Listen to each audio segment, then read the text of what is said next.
Buenas tardes. Buenas tardes a todas y a todos los que estáis aquí y a las personas que nos siguen a través del canal de Cultura Gijón de YouTube. Presentamos esta tarde la primera sesión de las Jornadas de Moda con Historia, un proyecto interdepartamental de la Fundación Municipal de Cultura, Educación y Universidad Popular del Ayuntamiento de Gijón, que sigue creciendo con un objetivo muy claro: recuperar, preservar y visibilizar el valor del patrimonio textil asturiano como parte fundamental de nuestra identidad colectiva. Esta edición, que ya inauguramos el día 2 de octubre en el Museo de la Ciudadela de Celestino Solar y que se está desarrollando a lo largo del mes de octubre, lleva por título Ike, Moda, Lucha y Legado, y está dedicada a recordar una historia profundamente enraizada en nuestra ciudad, la de Confecciones Gijón y su marca más emblemática. 4 exposiciones, una conferencia, la proyección del documental Costuras Abiertas, Las Mujeres de Ike, un curso en la Universidad Popular y estas jornadas que hoy inauguramos y que tendrán continuidad el próximo miércoles 29 de octubre.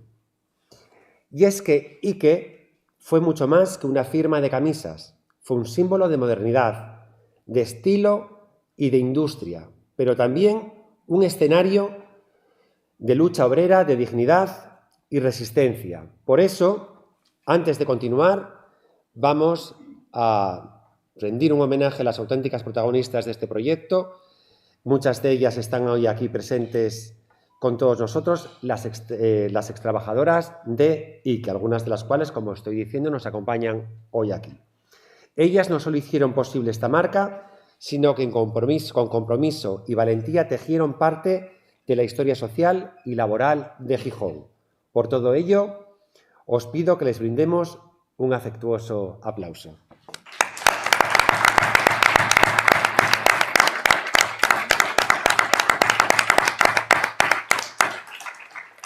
Los centros municipales integrados del Coto y el Llano acogen estas jornadas que ponen en valor el legado del patrimonio textil asturiano, tanto desde la perspectiva industrial como desde la memoria colectiva vinculada a la lucha laboral y a la transformación social de nuestra ciudad. Un espacio de análisis y reflexión a modo de breves conferencias, breves intervenciones, realizadas por especialistas y extrabajadoras de Confecciones Gijón.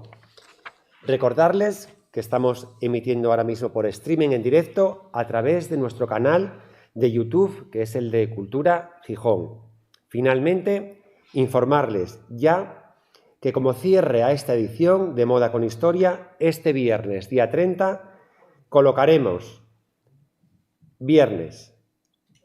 jueves, día 30, tengo aquí escrito viernes, jueves, día 30, muy bien, el apunte, colocaremos e inauguraremos una placa conmemorativa en el antiguo emplazamiento de Confecciones Gijón, en la calle Balmes, número 56, a las 6 de la tarde. Y vuelvo a repetir, porque esto es muy importante, este jueves, día 30.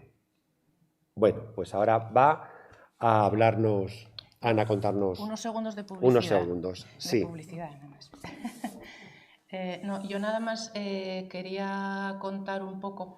Este proyecto creció mucho en el momento en que confluimos con Moda con Historia y con el Departamento de Innovación y con el Departamento de Museos. Pero yo quería reivindicar un poco el papel de las bibliotecas en este asunto, porque si bajamos al principio, esto nació porque en los clubs de lectura de las bibliotecas del Coto y el Llano había personas que habían trabajado en Ike y que contaban esa historia, una historia que hay que contar, que hay que saber por todo, por lo que tiene que ver con la industrialización, por lo que tiene que ver con la lucha obrera, por el trabajo y la lucha de las mujeres. Entonces, eso por una parte. Y por otra parte, como las bibliotecas son la unidad que está más cercana al barrio, ahora mismo en los barrios la única unidad cultural que hay son las bibliotecas. Estamos a pie de barrio, tenemos las orejas puestas, bueno, los oídos, y resulta que nos dimos cuenta que en el instituto, los chavales del instituto que están yendo a clase al lado de donde estaba Ike, no tienen ni idea de lo que pasó, y entonces pensamos que eso no puede ser. Hay que contar la historia, hay que contarla bien. Entonces, con estas exposiciones, gracias a la colaboración entre los distintos departamentos, pues creemos que está quedando un proyecto muy atractivo y que además va a quedar, porque como decía Luis Alberto, se está grabando en streaming. Lo que se va a contar aquí hoy y lo que se va a contar en las jornadas del Llano, aparte de que lo escuchemos los que estamos aquí, va a quedar colgado en YouTube y es una historia que ya nos queda, bueno, junto con publicaciones y demás cosas que hay, pero bueno, era a lo mejor el momento de recuperar esto. Y vamos a recordar también que hasta el día 31 de octubre pueden visitar las 4 exposiciones que tenemos ahora mismo en la ciudad. En el Museo de la Ciudadela de Celestino Solar, Camisas Ike, el arte de investir bien, una intervención en la que podemos ver algunas de las camisas que están en la colección del Museo del Pueblo de Asturias. En el Centro Municipal Integrado del Coto y en el Centro Municipal Integrado del Llano, una exposición con el título Las descamisadas, historia de una lucha, una parte en el Coto y otra parte en el Llano, en la que pueden ver la historia contada por las mismas trabajadoras, el testimonio de ellas, de todo lo que fueron las revueltas y esas luchas que hicieron. Y luego, por último, en el Museo del Pueblo de Asturias, la exposición Confecciones Gijón más allá de Ike, que también la pueden ver. Estas 4 exposiciones estarán hasta el 31 de octubre. Bueno, como vamos a ir uniendo una charla con otra y son breves, vamos a ver si nos ajustamos bien al tiempo. De momento vamos fenomenal y vamos a iniciar ya la primera charla. Tenemos el lujo de tener aquí a Rubén Vega, profesor de Historia Contemporánea de la Universidad de Oviedo, conocido por todos ustedes, que va a realizar una breve charla con título Obreras de fábrica en Gijón, transición sindical y reconversión industrial. Cuando quiera, Rubén, todo tuyo. Bueno, Ay, perdón. Bueno, vamos a poner un vídeo y... Ahora, venga, vamos allá. Yo sigo con la publicidad, claro. ¿Tú también tienes problemas con las mangas? A mí siempre me van cortas. Pues a mí largas. Pida su camisa Ike a la medida. 3 largos de manga por talla. En los mejores establecimientos.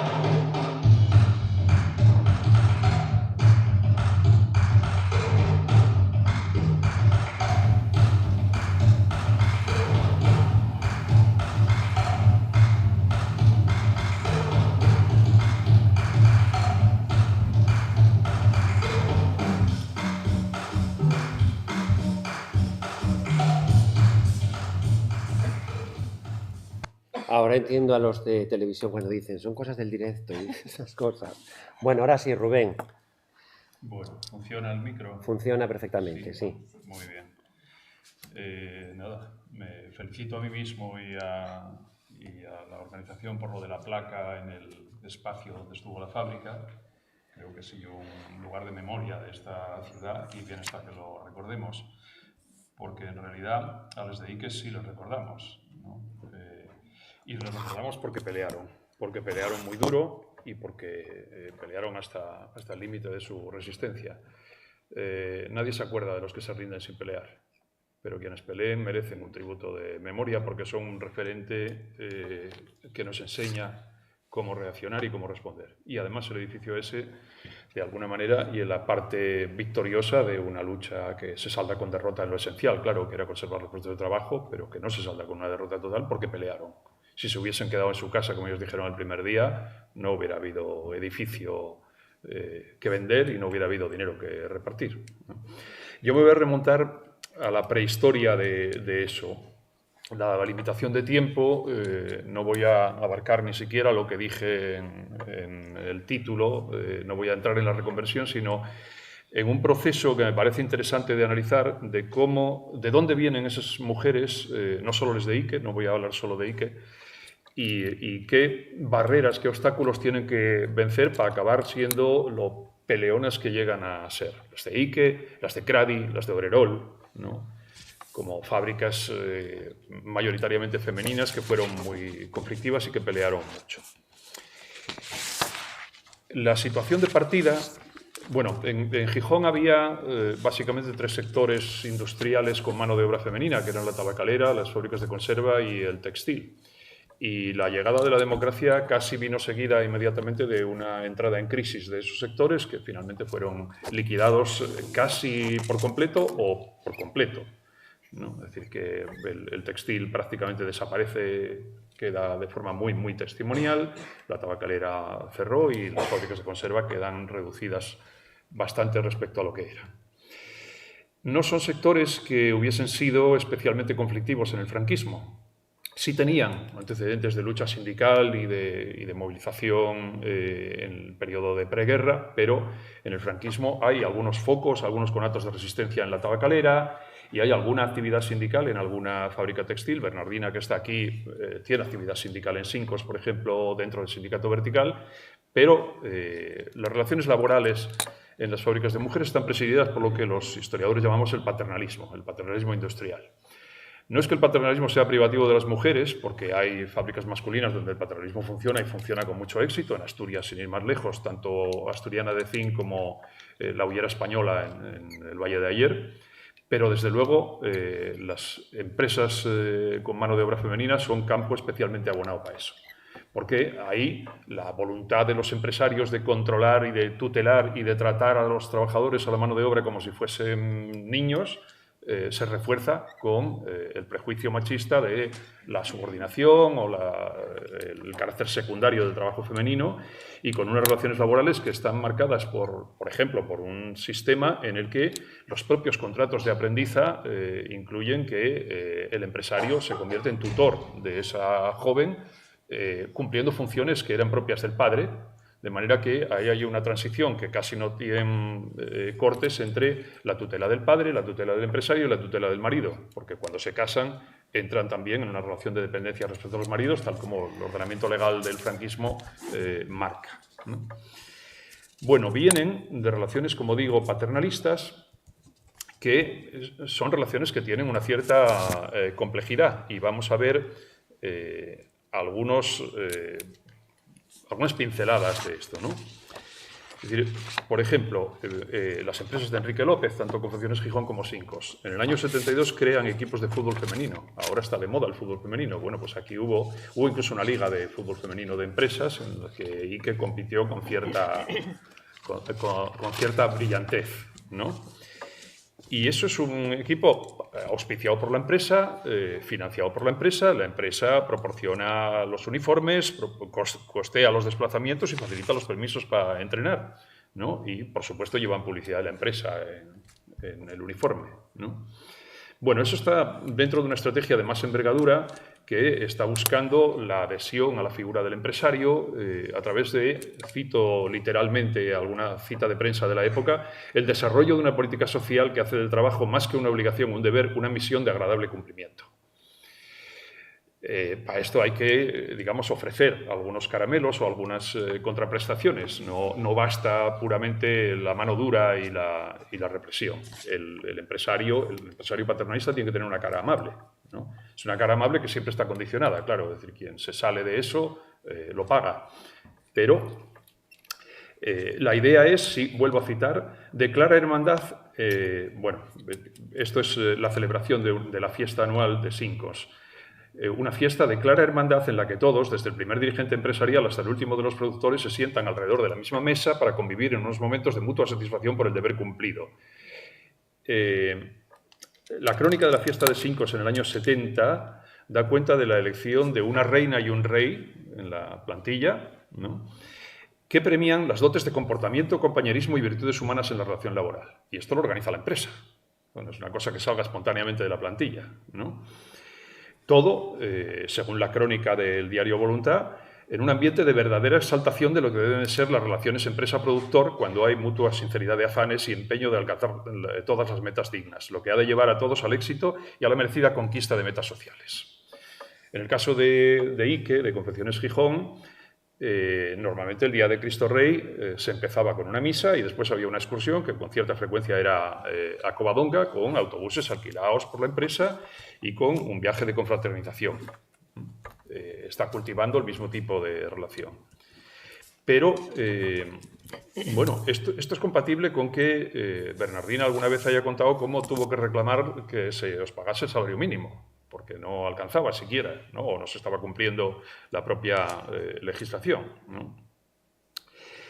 Bueno, esto nos ayuda a entender, digamos, la aureola que tiene la figura del empresario en el caso de Enrique López, ¿no? Y el hecho de que en el año 19, teniendo ya 97 años, ahora debe tener 103, haya sido capaz de reunir a 120 extrabajadoras, yo las conté en la foto del periódico, 120 extrabajadoras reunidas alrededor de él, con la nostalgia, rememorando aquellos tiempos, lo cual evidentemente indica, después de más de 30 años de no tener ninguna relación con ellas, de haberse desvinculado de la empresa y de haber desaparecido de la empresa, sigue teniendo esa capacidad de convocatoria que tiene que ver con una cierta nostalgia, ¿no? Y él cuenta en la crónica periodística: para mí fueron mi segunda familia, sin duda los mejores años de mi vida.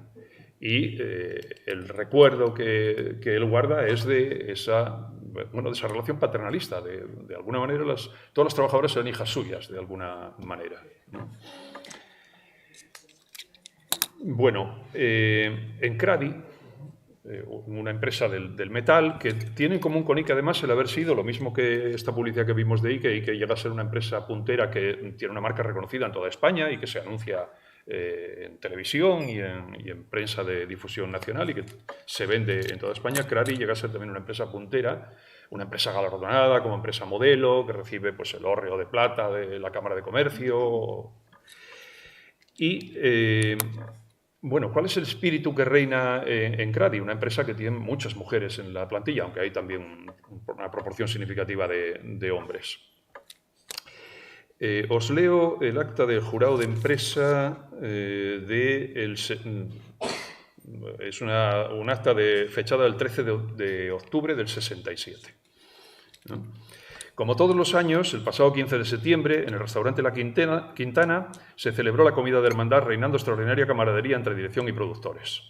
A la hora de la copa de champán y entre el humo del puro para los caballeros y cigarrillo para las damas, se hace entrega, se fumaba en todas partes, como bien sabemos, los que estudiamos sabemos que las aulas eran cámaras de gas, ¿no? Se hace entrega a la empresa de una tabaquera de plata con la inscripción a Cradi Sociedad Anónima de su personal haciendo votos por la prosperidad de nuestra empresa. En su discurso de agradecimiento, el presidente prometió continuar con la política eminentemente social que caracteriza a la empresa y, como cierra dichos actos, actuó como siempre el cuadro artístico. A continuación se celebró, como todos los años, la elección de Miss Cradi 1967 y sus damas de honor. Al final fue sorteado un frigorífico con cargo al Fondo Social por importe aproximado de 8.000 pesetas. Esto es como se celebra el Día de la Empresa, ¿no? Eligiendo Miss Cradi y sorteando un frigorífico y con discursos por las dos partes de somos una familia y somos todo uno. Claro, en estas condiciones, en el año 75, Año Internacional de la Mujer, la revista Asturias Semanal organiza una mesa redonda de mujeres trabajadoras y reúne a mujeres de Obrerol, de Cradi, y de Simago y de la Berlis. No están las de Confecciones Gijón, que son las privilegiadas, son las niñas bonitas, porque son y en la empresa en la que otras trabajadoras del textil querrían trabajar porque las condiciones son mejores. Pero Cradi es también una empresa modelo. Es decir, que hay una empresa donde hay hilo musical, donde hay cafetería, donde hay una serie de contraprestaciones que claramente la hacen una empresa deseable para trabajar. Gente que no tiene especial cualificación y que está condenada muchas veces pues, al servicio doméstico o a trabajos mucho peor, en muchas peores condiciones. Y en esas condiciones, en esa mesa redonda, de Cradi va Ángeles Pollo y Ángeles Pollo comenta una serie de factores de discriminación en el trabajo de las mujeres, el tema y el trabajo de la mujer, y cuenta, entre otras cosas, que por el mismo trabajo, con la misma categoría y el mismo rendimiento, cobran menos, entre otras cosas. Bueno, en Cradi lo que hace inmediatamente es despedir a Ángeles Pollo. no cuaja el despido porque los compañeros van a la huelga y a los 3 días la readmiten. La readmiten y la mandan a un almacén para aislada de todo el mundo y la tienen aislada un montón de tiempo hasta que hay elecciones sindicales, resulta elegida enlace sindical y entonces ya resulta imparable el papel de Ángeles Pollo, que luego va a liderar conflictos muy duros. ¿Qué es lo que la empresa ve en que una trabajadora haya ido a esta mesa redonda y haya denunciado irregularidades o discriminaciones? Pues una deslealtad. Es decir, es una hija a la que hay que castigar o incluso echar de casa, en este caso, ¿no? Porque hay una deslealtad, hay una ruptura del pacto de que, ojo, lo ve la empresa y lo ven sus compañeros del jurado de empresa, que ya hacen el vacío. Son los compañeros los que van a la huelga, la gente del jurado de empresa no. Es decir, que la representación oficial no lo ve tan claro. Bueno, esto... si nos vamos a los de Obrerol, cuentan, estoy pensando en Liber, diciendo, nos trataban como si fuésemos tontas, es decir, pedíamos una cosa y nos decían que lo consultáramos en casa, ¿no? Como si nosotros no supiéramos lo que queríamos, ¿no? Y no tuviéramos... Claro, esto requiere una ruptura muy fuerte para que este cauce de relaciones y este estado de cosas se convierta en mujeres que salen a la calle, que cortan el tráfico, que queman barricadas, que se enfrentan, que las de Obrerol, en un momento dado, a un empresario que era de dar muchas voces y de faltar a las buenas formas, y digan, tú no pintes nada en esta asamblea, fuera de aquí, ¿no? En tu propia empresa, en tu casa, pero esto es una asamblea y el empresario no pinta nada aquí. Bueno, o... pues lo que acaba pasando, como es bien sabido, en el caso de Ike y también en el de Cradi, ¿no? Que hay movilizaciones muy duras.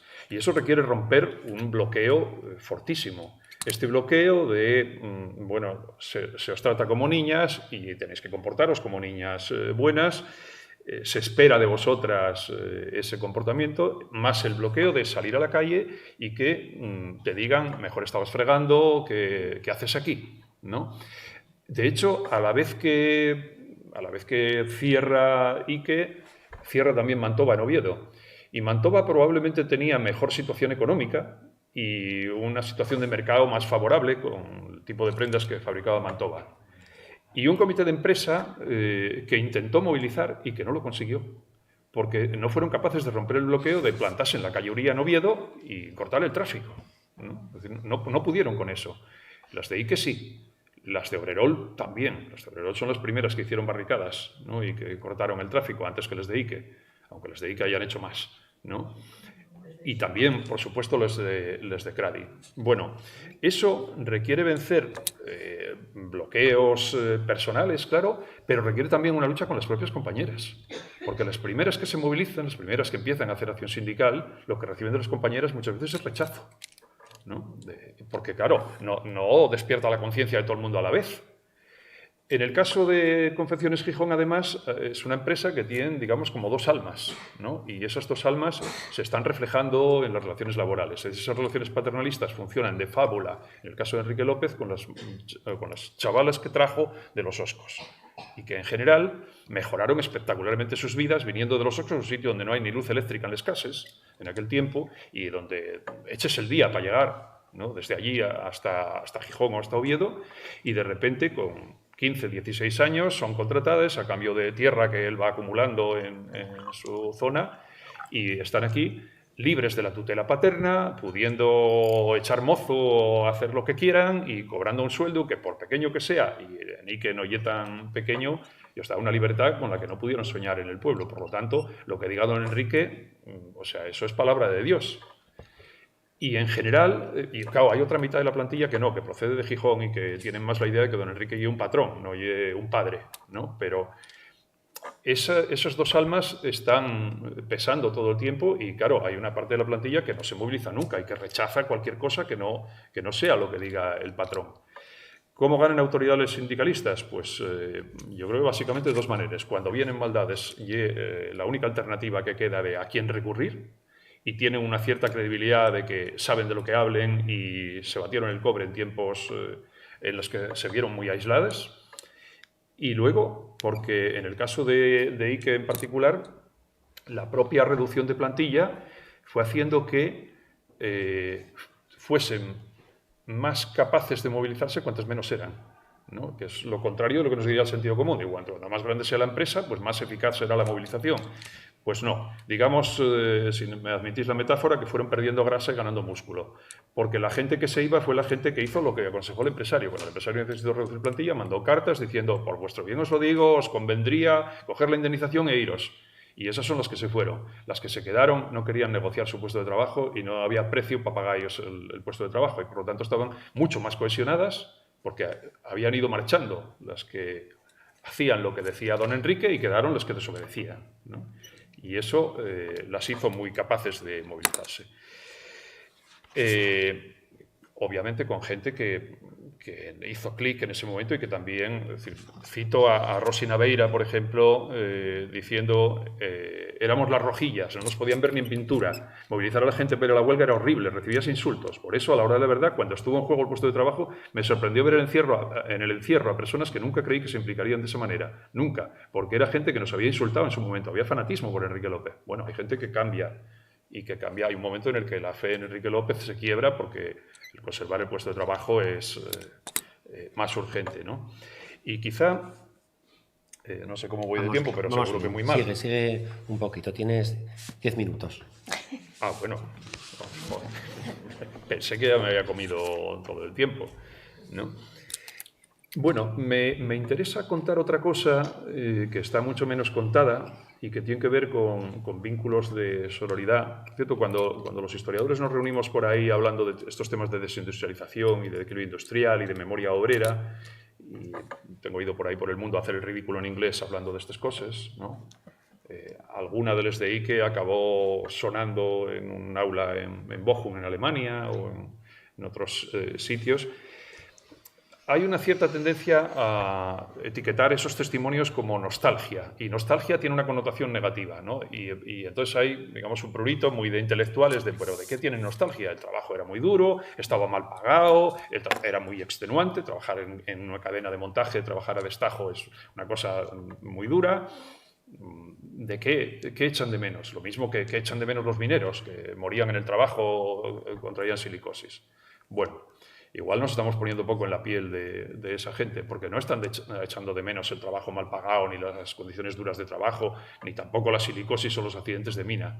Están echando de menos el ambiente que ahora diríamos los empoderaba, que generaba solidaridad, que generaba vínculos, que generaba sororidad y que generaba sociabilidad. Y están echando de menos el tener un puesto de trabajo del que vivir o con el que aportar a la economía familiar.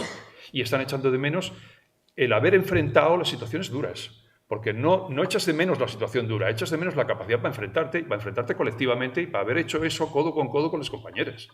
Y esos son todo valores que valen la pena y que hay que reivindicar. Claro que era duro. Si hubiese sido fácil no tendría mérito, ¿no? Quería detenerme, y seguramente lo dejaré aquí, en un fenómeno de sororidad en el que no participó todo el mundo, por supuesto, pero que se da tanto en Ike, de una manera más formalizada, como en CRADI, y que tiene que ver con un asunto que en principio no es laboral y no es sindical y no tiene que ver nada con la reconversión. Pero en la práctica, en Ike, hubo un pequeño núcleo que organizó una especie de fondo de solidaridad con el que se pagaron viajes a Londres para abortar. Y gente que cotizaba de forma regular a ese fondo. Claro, es una cosa que no se puede hacer pública, que no se puede decir abiertamente, que cuando se entrega el dinero se entrega en la confianza ciega de que ese dinero va a ser bien gestionado y nadie va a meter la mano en esa caja, que se hace en previsión de cuando una compañera tenga problemas que se pueda resolver ese problema y que obviamente hay una confianza absoluta en quién gestiona eso.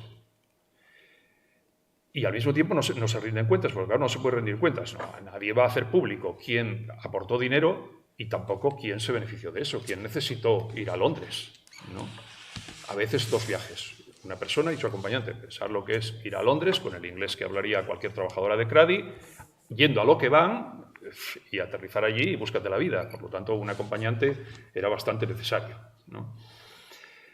Bueno, eso funciona hasta que el aborto se vuelve legal en España durante unos años. ¿no? Y hay una caja de resistencia que no todo el mundo conoce, que por supuesto no todo el mundo cotiza, y que se sabe pero no se sabe. Pero al final lo que acaba pasando es que cuando una de ellas tiene un problema, igual sin saber nada, siempre hay alguien que dice, habla con fulanita. Porque siempre hay alguien que sabe con quién hay que hablar para que al final te llegue una ayuda que no sabes quién te la da, que no sabes quién cotizó por ella y que tampoco quien cotizó sabe quién se la dio. Bueno, esto requiere, digamos, mucha cohesión y mucha confianza mutua entre un núcleo que, claro, no hay toda la plantilla, no son 600 que llega a ser la plantilla, pero que son lo suficientes como para sostener esto y sostenerlo en el tiempo durante años, ¿no? Ahora lo llamamos sororidad, entonces no tendría ni nombre, ¿no? Bueno, en Cradi pasó algo parecido. No tan institucionalizado, es decir, no hay, digamos, un fondo al que se vaya cotizando regularmente para cuando surge la ocasión, pero cuando surge la ocasión se hace una colecta y se recauda. ¿No? Es decir, no está tan formalizado, no está tan institucionalizado, pero funciona. Y decía, no tiene que ver con la acción sindical y mucho menos tiene que ver con la reconversión, no tiene que ver ni siquiera con las relaciones laborales, ¿no? Pero quienes promueven esto y en quienes se confía para que lo gestionen son todos sindicalistas. O sea que algo sí tiene que ver. Tiene que ver con la confianza en algunas personas que dan la cara por las compañeras, que es lo que el sindicalismo bien entendido significa. Que reivindican en nombre de las compañeras, que se enfrentan al patrón en nombre de las compañeras, que se ganan un respeto a base de ver que no están solo a lo suyo, sino también a lo de los demás. Y eso y la conciencia que ellas tienen, que es una conciencia sindical, pero es también una conciencia política, y que no es una conciencia feminista, pues no, porque en realidad feminismo obrero con una conciencia política bien desarrollada en Asturias en esos años 70 no existe. Existen militantes de algunas organizaciones que sí tienen un discurso feminista, las de la MC, las de la Liga y tal, pero en realidad en el movimiento sindical muy poco, es muy embrionario el feminismo. No hay el equivalente de lo que sí hay en esos mismos años en Vizcaya, por ejemplo, donde acaba habiendo una asamblea de mujeres obreras que claramente expresa un feminismo obrero, ¿no? Y que es una especie de coordinadora de algunas mujeres, algunas son amas de casa y otras son obreras de fábrica, las que son obreras de fábrica normalmente son sindicalistas, son también militantes políticas y mantienen durante años un discurso sindical que llega a enlazar con la reconversión, porque luego la reconversión, en Euskalduna por ejemplo hay un colectivo de mujeres que es muy activo y que tiene un planteamiento feminista en una parte de ellas. Aquí no llega a tanto en ese momento.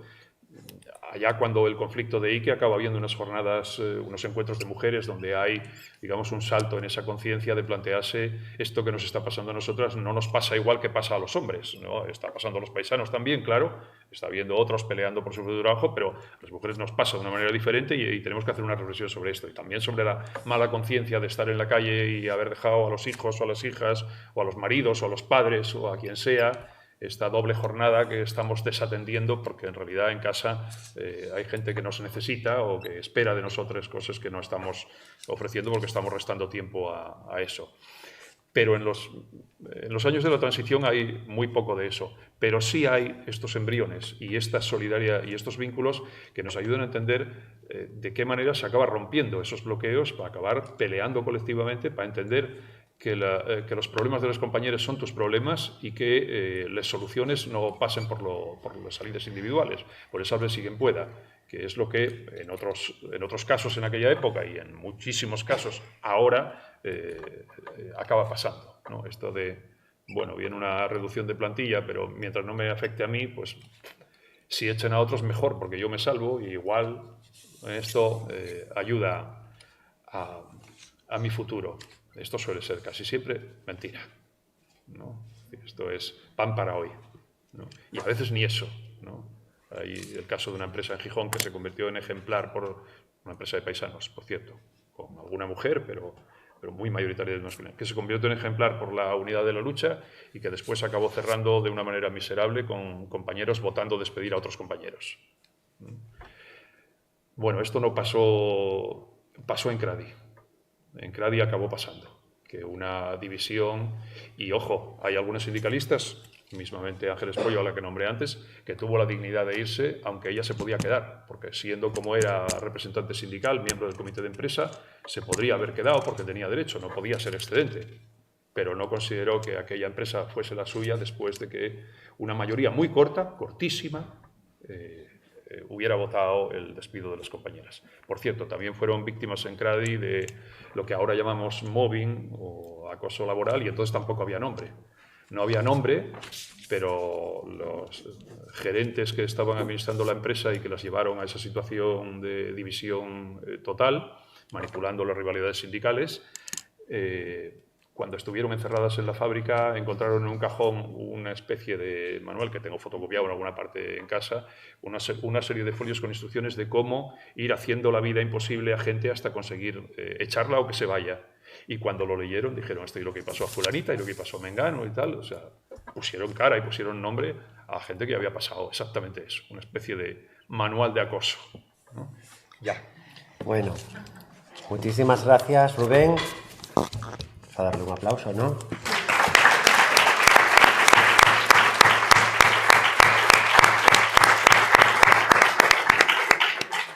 No os preocupéis porque al finalizar todas las charlas vamos a hacer una mesa redonda y entonces volverá a estar aquí con nuestro Rubén y le podéis preguntar pues lo que queráis.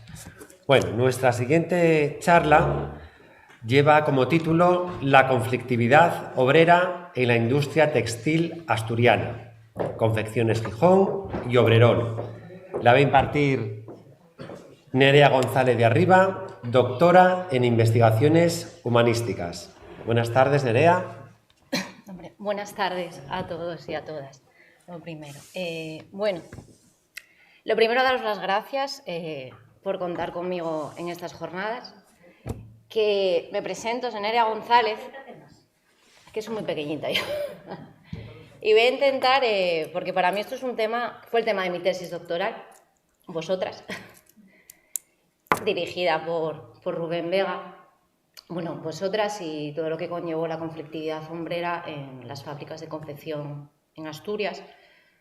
Muy reseñables vuestra lucha, la de Ike y sobre todo también la de las trabajadoras de Obrerol. A ver, ¿cómo acoto esto yo en 20 minutos lo que quiero? Además, bueno, voy a enlazar un poco con lo que también Rubén ha comentado. Como creo que es bien sabido y por el título de estas jornadas, moda, lucha y legado. La lucha de vosotras, las trabajadoras de confección Gijón y de Obrerol, tuvo que ver mucho también con la evolución de la moda, la evolución del consumo de la ropa y el cierre de vuestras fábricas y no el cierre de todas, matizo, ¿no? Porque Obrerol, como creo que bien todos sabemos, Obrerol Monza aún subsiste y sigue produciendo aquí, vamos a dejarlo ahí, entre comillas, en el polígono de Somonte. ¿Qué es lo que llevó al cierre de todas estas fábricas, ¿no? La evolución, hubo una apertura masiva de fábricas de confección a lo largo de toda Asturias, en el denominado desarrollismo franquista, en la década de los 60, y en esos momentos se empleó masivamente mano de obra femenina, dio lugar a unos beneficios económicos, a una evolución económica favorable para todas estas fábricas, siempre para los empresarios más que para las trabajadoras, como estáis comentando, que los salarios, las diferencias salariales, etcétera, las luchas siempre por las formas de trabajo en estas fábricas. A partir de los 70 entró un estancamiento, digamos. ¿Por qué? Por la evolución de la propia moda y del consumo de la ropa en la lógica del capitalismo, que antes España, pues bueno, con el éxodo masivo a las ciudades, las personas querían consumir un tipo de ropa de calidad, un tipo de ropa del consumo de que hoy llamamos de cercanía, ¿no? Significaba algo, yo pienso en mi abuelo, en Ike, llevar una camisa de Ike, etcétera, ¿no? Daba un estatus también, el querer tener ese tipo de prendas, pero con la lógica neoliberal de hoy en día todos consumimos ropa, pero de peor calidad, y con mano de obra, confeccionada por mano de obra mucho más barata. El cierre de todas estas fábricas tuvo que ver mucho pues eso, con la lógica de, a partir sobre todo de la crisis del 78, reconversión industrial, que viene a ser desindustrialización prácticamente de todo lo que es el entramado de Asturias. Tiene que ver sobre todo eso que digo con la externalización de la producción y la deslocalización de todas estas industrias, ¿no? Del textil. Seguimos consumiendo ropa, seguimos vistiendo, pero ¿quién confecciona esa ropa? Creo que por todos sabidos, sudeste asiático, norte de África y mano de obra barata, que fue el punto clave. Mano de obra barata, cuando hablamos de mano de obra barata en la historia, y bueno, los que analizamos este tema, Mano de obra barata significa, sí, a costes más bajos de salario, ¿no? Mujeres, todas las fábricas masivamente del textil, todo el sudeste, norte de África, Marruecos, etcétera, emplean masivamente mujeres. Se las paga menos, por no decir un trabajo prácticamente esclavo, pero también cuando hablamos de mano de obra barata, también es mano de obra más sumisa, que tienen una menor nivel de conciencia sindical, menores formas de representación sindical y de formas de organizarse. Porque ya no es que tengan peores condiciones de trabajo, sino que tienen menos vías para poder reclamar esas condiciones de trabajo. Entonces, bien es sabido que todas estas fábricas y la moda en general se trasladó a lugares donde todo esto salía más barato, aparte de los costes de los impuestos, etcétera, lo que se denominó la descentralización, la deslocalización de todas las empresas del textil y concretamente también aquí en Asturias. Ahí es donde enlazo, cuando hablamos de la moda y la lucha. La lucha porque fue, concretamente vosotros, por los puestos de trabajo. En el momento que fue un cierre masivo en los 80, reconversión industrial, digamos, desindustrialización, ¿no? Sí es cierto que Confecciones Gijón se acogió a los planes de reconversión textil, el PRT, también Mantova, que la nombramos antes, pero bueno, creo que el antecedente luego ya se sabe lo que pasó, ¿no? Cerraron ambas. Obrerón los acogió a esos planes de reconversión, y ahí está. Los planes se podían acoger los empresarios de manera, digamos, no de obligado cumplimiento, o sea, ellos podían acogerse o no acogerse. Planes de reconversión textil que llevaron, sabemos, en los 80 a un cierre masivo de empresas y el conflicto vino, mayor parte de vosotras, por lo que es la lucha por los puestos de trabajo. Pero quiero matizar otra cosa. Es una lucha por los puestos de trabajo que se incide mucho por el legado que tuvisteis, hablamos de legado, 4 años encerradas en una fábrica, 10 años de lucha, prácticamente una década de movilizaciones, pero también en todo momento, y muchas mujeres aquí, y también por eso nombré Obrerol, en Sincos y anteriormente cuando se absorbió por Ike, por las formas de trabajo del textil. Las formas del trabajo del textil, que bien, o sea, yo estoy haciendo un esbozo en general, pero de esto seguramente, y no, seguramente no, todas ustedes podéis hablar mejor que yo de ello. Se debió a una lógica de la organización científica del trabajo, hablamos los historiadores, ¿no? La camisa llevaba una serie de divisiones, una cosía al cuello, otra los botones, o sea, una cadena de montaje, aparte de lo que es el corte, la confección, y luego ya planchado, perchas, etcétera, ¿no?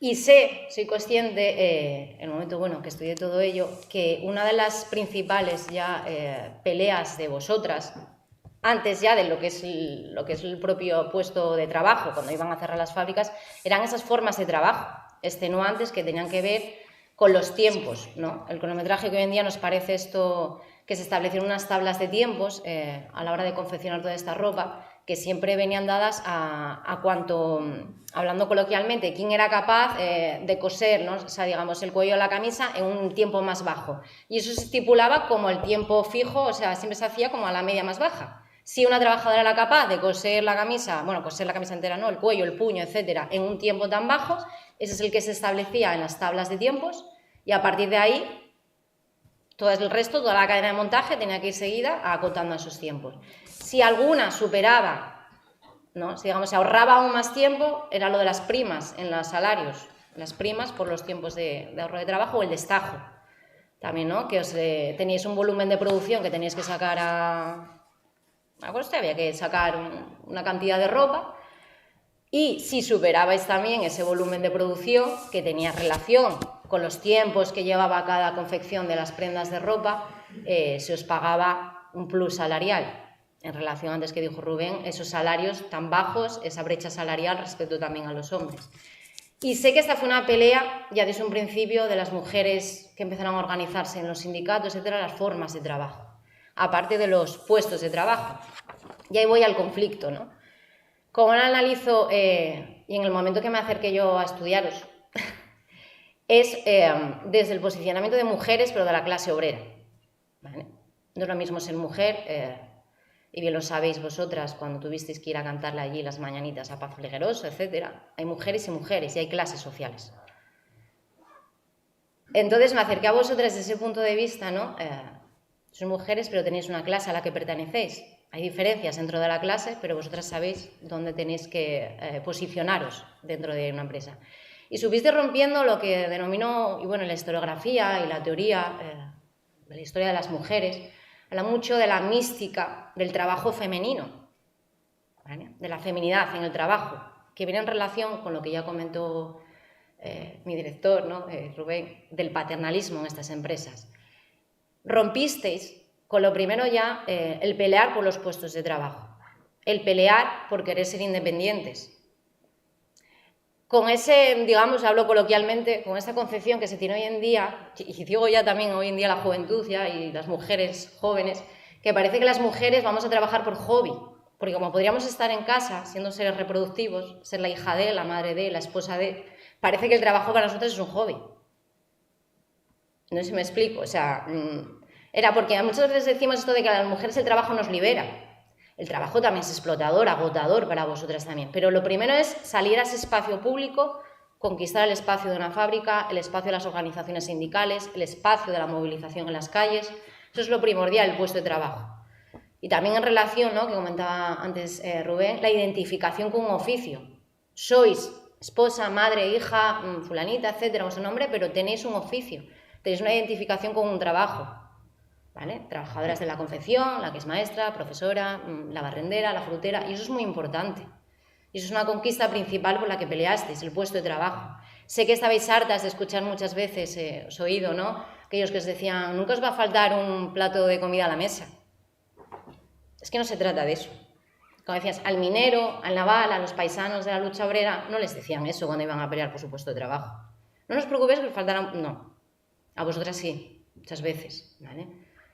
La primera pelea y la ruptura que tuvisteis es el reivindicar que la mujer debe trabajar fuera del ámbito del reducto del hogar, verse como seres productivos al margen de ser seres reproductivos. Y luego, como digo, con el tema de con las formas de trabajo, una vez romper con el puesto de trabajo, pero, vale, vamos a trabajar, queremos ser independientes, la independencia económica tan importante para la liberación de la mujer, no depender de nadie, ni el padre, madre, ni nadie, ni varones. Pero por estar trabajando ibais a acatar cualquier forma de trabajo. No. Y eso también es, que a veces no se recuerda tanto cuando se habla de las luchas de las mujeres y los puestos de trabajo, sí, queremos trabajar, pero no a cualquier condición. Por eso hablaba antes, retomando lo de las formas de trabajo, ¿no? Y sé que Obrerol, se murió en un momento, pues lo nombré. Obrerol lucharon en el conflicto de la peseta por lo de las primas de producción, por cualquier vulneración de los derechos de las trabajadoras, y también por algo que creo que vosotras mucho también sabéis de esto y se ha comentado, esa externalización de la producción de bajo manga, la economía sumergida que siempre existió en el textil, las llamadas cooperativas, etcétera. Eso fue otra de las grandes luchas y de las protestas que encadenasteis vosotras, y pienso en Obrerol, que todavía, bueno, hasta posteriormente tuvieron que luchar con todo ello, ¿no?, las mujeres más combativas de esa plantilla. Entonces rompisteis, como voy a repetir, con la reivindicación del puesto de trabajo, siempre. Es importante, no se trata del hombre ni de la mujer. Ya hablamos generalizando, ¿no? Independientemente de la situación personal que tengáis cada una de vosotras, algunas con más, menos cargas familiares, el marido, etcétera, los hijos, pero la reivindicación de ser mujeres, sujetos independientes. Y luego, eso no significa que haya que acatar, exacto, el paternalismo industrial de ser mujeres sumisas y como nos han dado un puesto de trabajo, vamos a dar las gracias ya, ¿no? También comentabais muchas veces, en relación con lo de Enrique, que había dado trabajo a muchas mujeres de la zona de los Oscos, etcétera, y recuerdo a Ana, que lo comentaba muchas veces a Ana Camitero, que parecía que algunas era como eso de no vayamos a morder la mano que nos da de comer, ¿no? Ese pensamiento tenía muchas. Porque ya es la ruptura de estoy trabajando, y entonces ya que estoy trabajando, calladita y sumisa. Y no, y vosotras rompisteis con todo eso. Al margen ya del propio legado en el momento de lo que fue la reconversión y el que no cerraran vuestra empresa. Y hablando cómo rompisteis con todo ello, cómo se reivindicó, pues bueno, es algo que también, bueno, he estudiado mucho y he analizado, el tema de las protestas. ¿Hay diferencia de cómo protestabais vosotras o cómo protestaban los varones? Yo no veo tantas. La diferencia es el tratamiento que se hizo de vuestras protestas por parte de ciertos compañeros de lucha, algunos apoyaron, otros no, dependiendo, en vuestros entornos familiares, algunos apoyaron, otros no. El tratamiento de la prensa, que es muy importante siempre hablar de los medios de comunicación ya en esta sociedad contemporánea. Cuando vemos los titulares de vuestras barricadas, movilizaciones, 10 años, bueno, puedo hacer la retahíla, ¿no? Las ocupaciones de espacios públicos, de la administración, cuando fuisteis ahí el buque al puerto, a la embajada, el tema de las subastas, lo que llamaríamos hoy en día, estoy pensando, ¿no? Todo aquello que movisteis, hoy en día que hablarían de scratches, aquello de las mañanitas, cuando ibas allí a cantar a Paz, a Pedro de Silva, o sea, etcétera, ¿no? Todo ello, o sea, es un poco la pauta de acción de cualquier persona que está inserta un poco de la movilización obrera, de la organización sindical. Se negocia el comité, una asamblea, se negocia, hay mesas de negociación, en el momento que en la negociación en la mesa no se dan los frutos que se consiguen, se pasa a las siguientes formas de acción en la lucha obrera. La barricada, los cortes de carretera, manifestaciones más o menos legales, la pintada, etc. Y en eso no veo yo tanta diferencia, la verdad, en el momento que lo analicé, con los hombres. También hicieses enfrentamientos del tú a tú, cuerpo directo con los cuerpos de seguridad, algún puñetazo por ahí cayó, bueno, tenemos las fotos que vimos de fondo, os agarro. ¿Qué diferencia? Sí, que igual vosotros ibais con la falda de tubo y el taconín, se suele decir, ¿no? Pero entendíais, una vez estáis inmersas en esa forma de lucha, el movimiento obrero, y por eso también creo que hay mucha relación en Gijón, que fue un gran legado de lucha y fue una zona en que la movilización en esos momentos, estoy pensando en el Naval Sison, etcétera, os inmiscuisteis en la propia sociabilización del movimiento obrero, eso lo tenéis claro.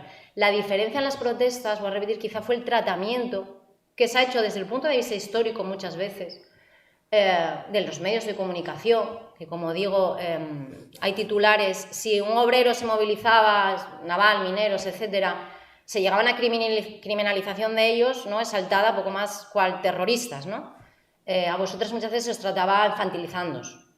Lo de, bueno, ya están cosas de mujeres, si es algún titular, estas mujeres de tal, de ahí que, bueno, se movilizan o ya están por, bueno, por un puesto de trabajo, lo de Obrerol, por una peseta o porque las mandan recuperar unas horas de una avería eléctrica, el conflicto en Obrerol en el 84, siempre es como restando importancias, valorizando, una vez más, desvalorizando todo lo que tiene que ver con el trabajo y las mujeres, frente a lo que se entiende que el ser productivo y laboral es el hombre. Entonces, eso sí lo he visto mucho. Y no me quiero extender mucho más, porque luego tendréis preguntas, etcétera. Y del conflicto, sí también, ya que estáis vosotras varias aquí, sí lo que me he dado cuenta en el momento de estudiarlo, y fue difícil conseguir a veces que algunas de vosotras volvierais a hablar o no, etcétera, entendible, por supuesto, porque son años del conflicto. El que no ha tenido que pelear muchas veces por su puesto de trabajo no lo entenderá. No es cuestión de una semana, no fue una semana, no fue un mes, estuvisteis años. Y los 4 años de encierro en la fábrica. Es que eso se dice pronto, quiero decir. Eso es como que se habla como el que dice 4 días. No. Eso conlleva un desgaste. Sois personas, no sois máquinas. Hay una salud física, una salud emocional. ¿Cómo subsistís? Voy a repetir, cada una tenía sus particularidades, sus cargas familiares, etcétera. Tuvisteis que hacer cajas de resistencia, apoyaros entre vosotras. Algunas abandonaron antes o no el barco, porque no es fácil. O sea, aquí no hay héroes ni heroínas. Algunas conseguisteis, quizá por vuestra mayor conciencia sindical y política, resistir más tiempo y liderar más toda esta movilización. Y sé que también el conflicto y la lucha, que muchas veces de parte de la historia y etcétera hablamos eso de la nostalgia, romantizando todas estas luchas, conlleva un desgaste. Un desgaste que sé, y yo soy consciente, ¿no? Como historiadora, cuando estudié todo esto, que no es tanto frente al patrón, Enrique, porque más o menos tenéis claro que es vuestro antagónico. Él tiene unos intereses y vosotros teníais otros.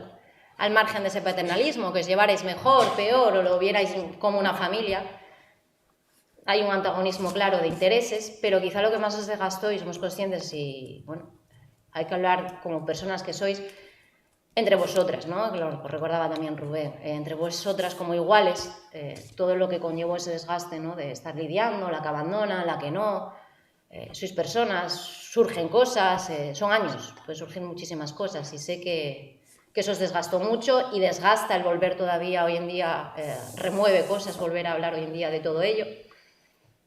Y nada, entonces yo ya con esto no me quiero extender más, sino que deciros, felicitaros por la lucha que habéis hecho, felicitaros por organizar estas jornadas, porque todo esto, que penséis que no es historia, y sois historia, y hay que rescatarla de alguna manera, tomando siempre el testimonio de vosotras y a las personas que organizáis todo este tipo de actos. Y bueno, con esto finalizo, y luego estoy yo más para aprender de vosotras que casi vosotras de mí. Muchas gracias, Nerea.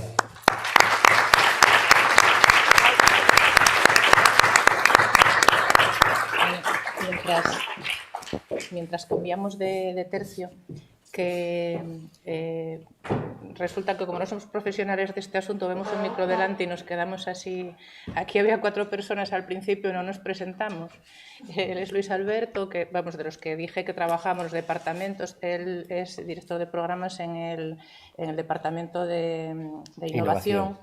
Y Carmen y Laura, que estaban antes en la mesa, son las bibliotecarias de Liano, que también estamos en este proyecto, y yo soy Ana, la bibliotecaria de aquí del Coto, que estamos trabajando en esto. Es que quedó como un poco raro porque estábamos aquí, pero nadie sabe de dónde veníamos, ¿no? Bueno, ya está. Bueno. Bueno, la siguiente charla la iba a hacer Irene Díaz Martínez y por motivos personales pues no puede llegar a tiempo, entonces lo que vamos a hacer es, vamos a pasar a la siguiente y si llega a tiempo Irene pues pasamos a ella. Entonces, Charo, Isolina, a escena.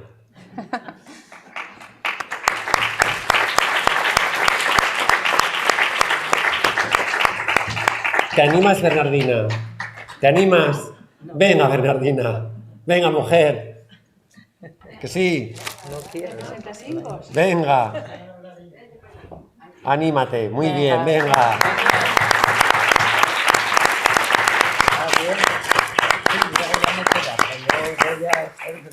Vale, no os preocupéis,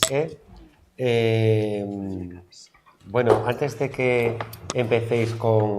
Bueno, veo que traéis unos folios ahí tremendos, No. Y para recordar las fechas que ya no estamos muy bien. Vale, que los historiadores y las historiadoras siempre nos gusta, parece que trabajar los temas con cierta perspectiva histórica, ¿no? Porque, bueno, pues ver las cosas después de... no ahí en el momento, a lo mejor... bueno, lo ves de otra manera, ¿no? Este mes que os estamos mareando terriblemente con actos y con historias de esto de Ike, a vosotras a mí me gustaría preguntaros si os revolvió otra vez el tema de lo de Ike, volvisteis, ¿qué pensáis de todo esto? Este mes, ¿qué sentimientos afloraron otra vez en vosotras? Dijisteis, madre mía, otra vez esto, ¿no? ¿Os presta a recordar? ¿Lo recordáis ya como algo muy pasado? Bueno, hombre, algo te revuelve, porque, bueno, vuelves otra vez a ponerte en tensión. Pero bueno, yo como mal no me siento de lo que viví. Tengo buenos recuerdos de estar allí, de muchas compañeras y de todo. Entonces pienso que, bueno, hubo un calor humano allí importante, que de ahí surgió pues todo lo demás.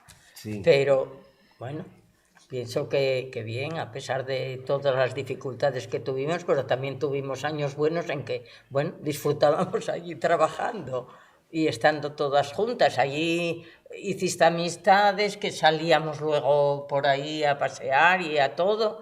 Y bueno, oye, y las tienes ahí porque donde las encuentras, pues te... O sea, como esa parte de lucha, pero también esa parte emocional que no cabe duda que estuvisteis ahí muchísimos años, ¿no? Claro, claro. Bueno, pues, adelante.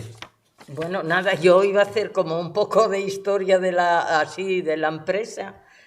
Y luego, bueno, nada, decir que estaba, 2 calles más abajo de aquí, la empresa, que mucha gente de la hoy joven, porque yo fui al Calderón a dar una charla a los chavales allí y la mayoría de ellos ni la conocían. y otros más mayores, que un día fui al banco por otra gestión y surgió allí, y el chaval aquel no sabía de qué hablábamos, no sabía de Ike nada, y era ya bastante mayor que los del instituto. Y bueno, quiero decir que no, bueno, entonces, bueno, fue fundada el 18 de junio del 52 con 32 trabajadoras, y después, pasando años después, en el 60, a tener ya 600 trabajadores, en su mayoría las mujeres. Toda la confección y la plancha y todo, eso estaba todo en mano de mujeres. Éramos todas las que lo hacíamos. Los hombres estaban en el almacén, cuando ya terminábamos nuestra labor, pasaban ellos a mover las cajas de un lado a otro. Y en el corte, que también eran fundamentalmente hombres. Luego, bueno, se empezaba muy pronto a trabajar, entonces de ahí nos teníamos que hacer como un poco de familia, porque claro, entrar con 12 años o 14 o 16 y haber venido cada una de su sitio, de su pueblo, de lo que sea. Yo no vine de los Oscos, gracias a Dios. Bueno, no, quiero decir, porque yo partí aquí a la costa y estaba más eso. Pero ya, yo a los 16 años ya empecé a trabajar. Entonces, claro, cuando llegas allí, yo entré en la plancha, que ya éramos un montón, porque yo creo que 40 o 50 ya estábamos allí metidas. Entonces, hoy cuando llegas allí no conoces a nadie, si nadie te ayuda un poco, pues bueno, a esa edad, fíjate tú, aunque las que entraron a los 12 años, todavía más. Y bueno, no, yo esto. Luego, bueno, pues los salarios no eran muy grandes, porque yo cuando entré, la primera semana cobré 100 pesetas. Pero para casa, para la familia, pues nos valía muchísimo. Entonces, luego ya fuimos, bueno, avanzando en los salarios y en todo eso. Pero luego el aprendizaje que hacíamos era siempre en la empresa, y era el empresario el que se encargaba de aprendernos todo lo que teníamos que hacer allí. Y luego a veces entrabas en un lado y te iban pasando a otro y a otro, porque, bueno, ibas aprendiendo aquello y luego te enseñaban otra cosa y así. Y luego las aprendizas, la mayoría de las veces, no nos aseguraban. Tardábamos tiempo en que nos asegurasen. Yo cuando entré con 16, había otras allí que ya llevaban más tiempo y ellas no estaban aseguradas todavía. Las aseguraron cuando me aseguraron a mí. Entonces llevaron unas cuantas que tenían por allí sin asegurar y las metieron para allá. Quiero decir, todo eso, oye, estaba ahí y el empresario era muy bueno. Tengo que agradecer que en nuestra empresa, a pesar de las comidas y las fiestas y todo, no escogían ni eso, menos mal. Porque bueno, no sé si era que no había mucho aunque escoger o qué, sobre todo en hombres, vamos. Bueno, pero nos sacaban fotos para hacer anuncios en el periódico. Bueno, eso es de quesito, de los quesos. Y bueno, quiero decir que había todo eso estaba funcionando allí así, por muy bueno que era él y todo eso. Y lo que tú planteabas, que no sé si eran cradi, de que el empresario les decía cosas a nosotros cuando reclamábamos algo, o que nos subiera el destajo, o que nos subiera el salario base, el que nos pusiera, que nos figurase en nómina todo lo que cobrábamos, tardamos la tira. Y que nos reunía el jefe por secciones, en grupos, y nos ponía, bueno, y que cómo queríamos eso, si iba a ser peor, porque luego lo teníamos que dar a la Seguridad Social, y era no sé qué, y no lo íbamos a cobrar, ¿no? Que lo teníamos que dar al otro lado y tal. O sea, que quiero decir que todo eso se parece a los de los otros que contaste tú. Y aquí, pues, funcionamos igual. Luego, lo más era el vivir nosotros allí juntas y el comportamiento unas con otras, que creo que hoy en los trabajos, en la mayoría de ellos, lo de la solidaridad y la amistad y el no sé qué, yo lo cuestionaría mucho ahora cómo está, porque con estos trabajos tan individualizados que tienen y otros en casa y no sé qué y tal, creo que la solidaridad la perdieron por el camino ya. Bueno, yo no sé cómo ando de... Vas estupenda. Voy bien. Vas estupenda. ¿Qué? Tienes que llegar al 83. Bueno, luego estuvimos, luego llaman con lo de la que figurase en nómina, lo conseguimos, pero pasamos reuniones y reuniones con el jefe por las secciones, para intimidarnos de que no eso. Y gente que antes no lo veía, a mí me llamó la atención una vez una compañera, cuando estábamos con esto dijo ella, sí, claro, pero yo a mí también me interesa tenerla allí porque ahora estuve de baja y no cobré nada. O sea, quiero decirte que luego ellas veían la diferencia de que exigiésemos una cosa u otra. Y bueno, luego esto fue así en el periodo más normal de la empresa en que funcionaba mejor. Luego ya en el 83 ya empezamos con problemas y con tal, ya luego ya nos fueron metiendo a raíz de ahí en los planes de reconversión y de todo eso.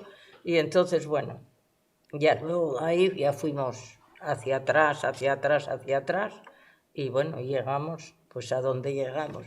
Y yo voy a dejarlo aquí para no me enrollar más. Y doy paso a Charo para los Charo, planes. ¿se oye ese micrófono? ¿Está encendido? Creo que sí, ¿no? Está rojo ahí. Sí, entonces sí. está. Muy bien. ¿Se Charo. oye? Sí. Yo como tengo mucha Muy voz. bien. Y antes de todo, me gustaría hacer una reflexión, porque esto de los empresarios tan buenos, tan tal, entonces yo digo, hay que poner un poco en valor y echar atrás. En los años 60, yo entré con 12 años, en noviembre. Entré en noviembre con 12 años. Y claro, hasta los 14 no era legal que trabajaras. Entonces, todo eso, la gente que entrábamos con esa edad, que éramos unas cuantas, pues ellos no cotizaban nada. Tú no existías. Si te pasaba algo sí que tenías asistencia médica, pero no existías. Es decir, ellos no pagaban nada por ti, les salía gratis. Entonces, quiero decir, el sistema este de empresarios que subían tanto, que se subían tal, que eran tan importantes para todos, subían las empresas tantísimo, y entonces lo que pasa es que no cotizaban lo que tenían que cotizar, no se cotizaba Hacienda, las nóminas no las daban 2 veces al año, nos daban un taco de nóminas para firmarlas, entonces se cobraba con el sobre en mano. Algunas veces también nos descontaban dinero, a mí me descontaban dinero cuando recogías, porque si en un paquete de camisas que según las iban haciendo las ibas recogiendo, entonces las cogías en un montón y tenías que mirar la talla y medir el cuello, entonces me quitaban de la semana del sobre 25 pesetas, que aquello era mucho, te lo quitaban porque se te había confundido, se te había pasado una camisa con unas tallas que no era la que correspondía. O sea, todas estas cosas iban pasando así, ¿no?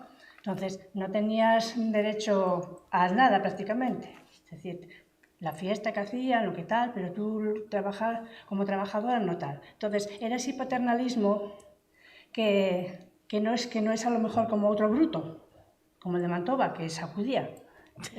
Pero es un paternalismo que cuando estabas en el comité de empresa, Enrique López era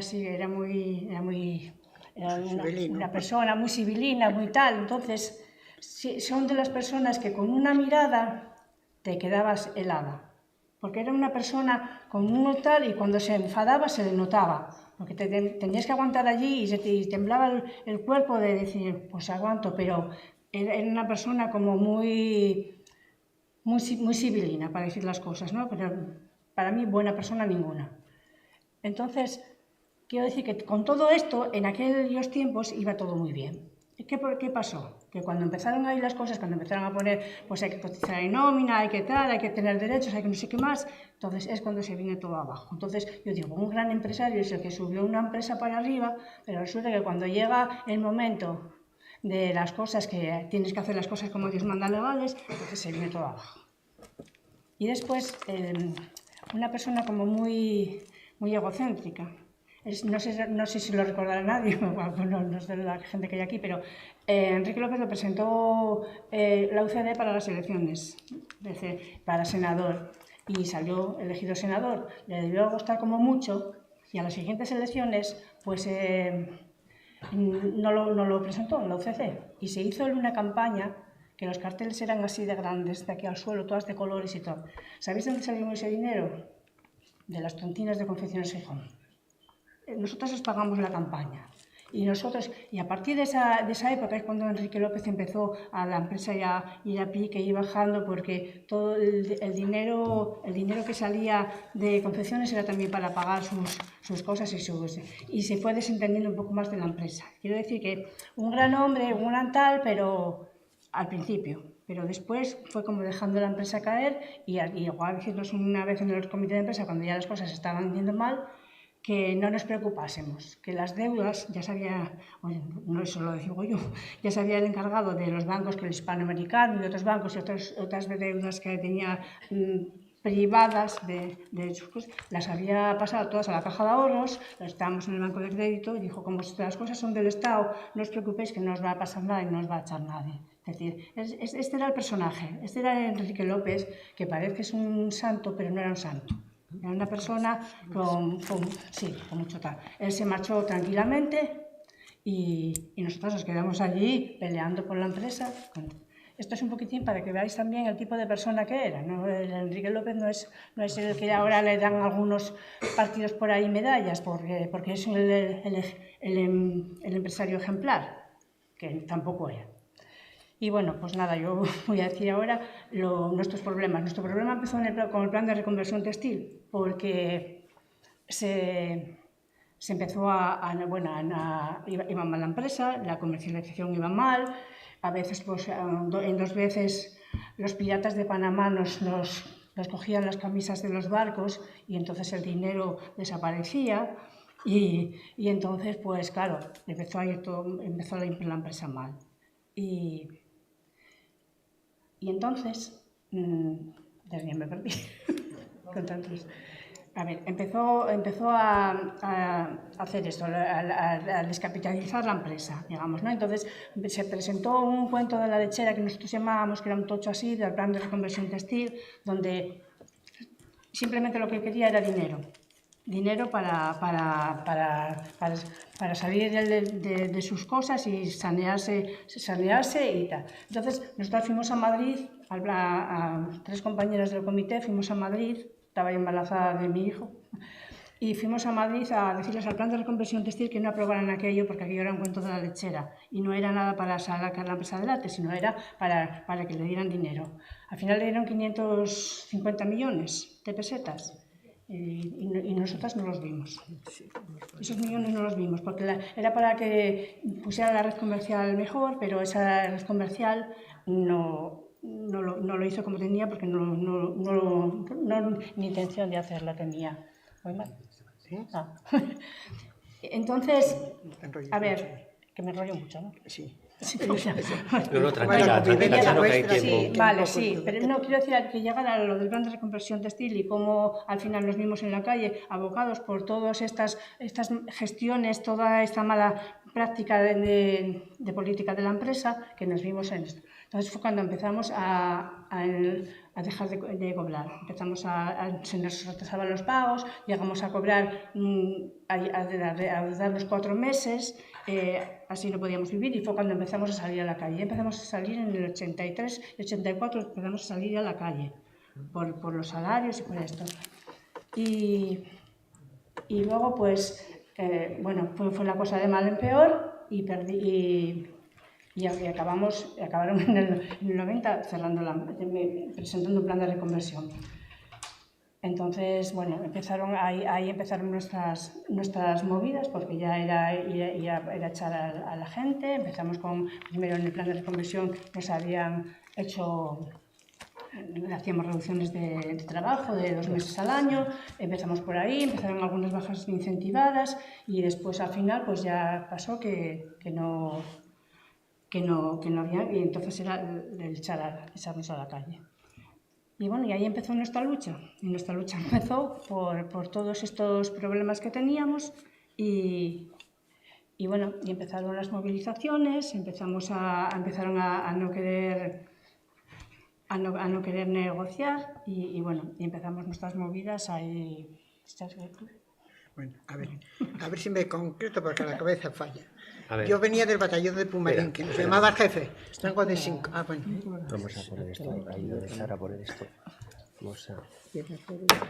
A nosotras el gerente le obligaron a absorber 5. Yo vengo de 5 y mi vivencia fue pues mayormente allí. Ya venía del comité, tuvimos una lucha también muy grande, y en aquella época que allí no se movilizaba nadie, ni aquí las compañeras, ni obreros, ni nadie.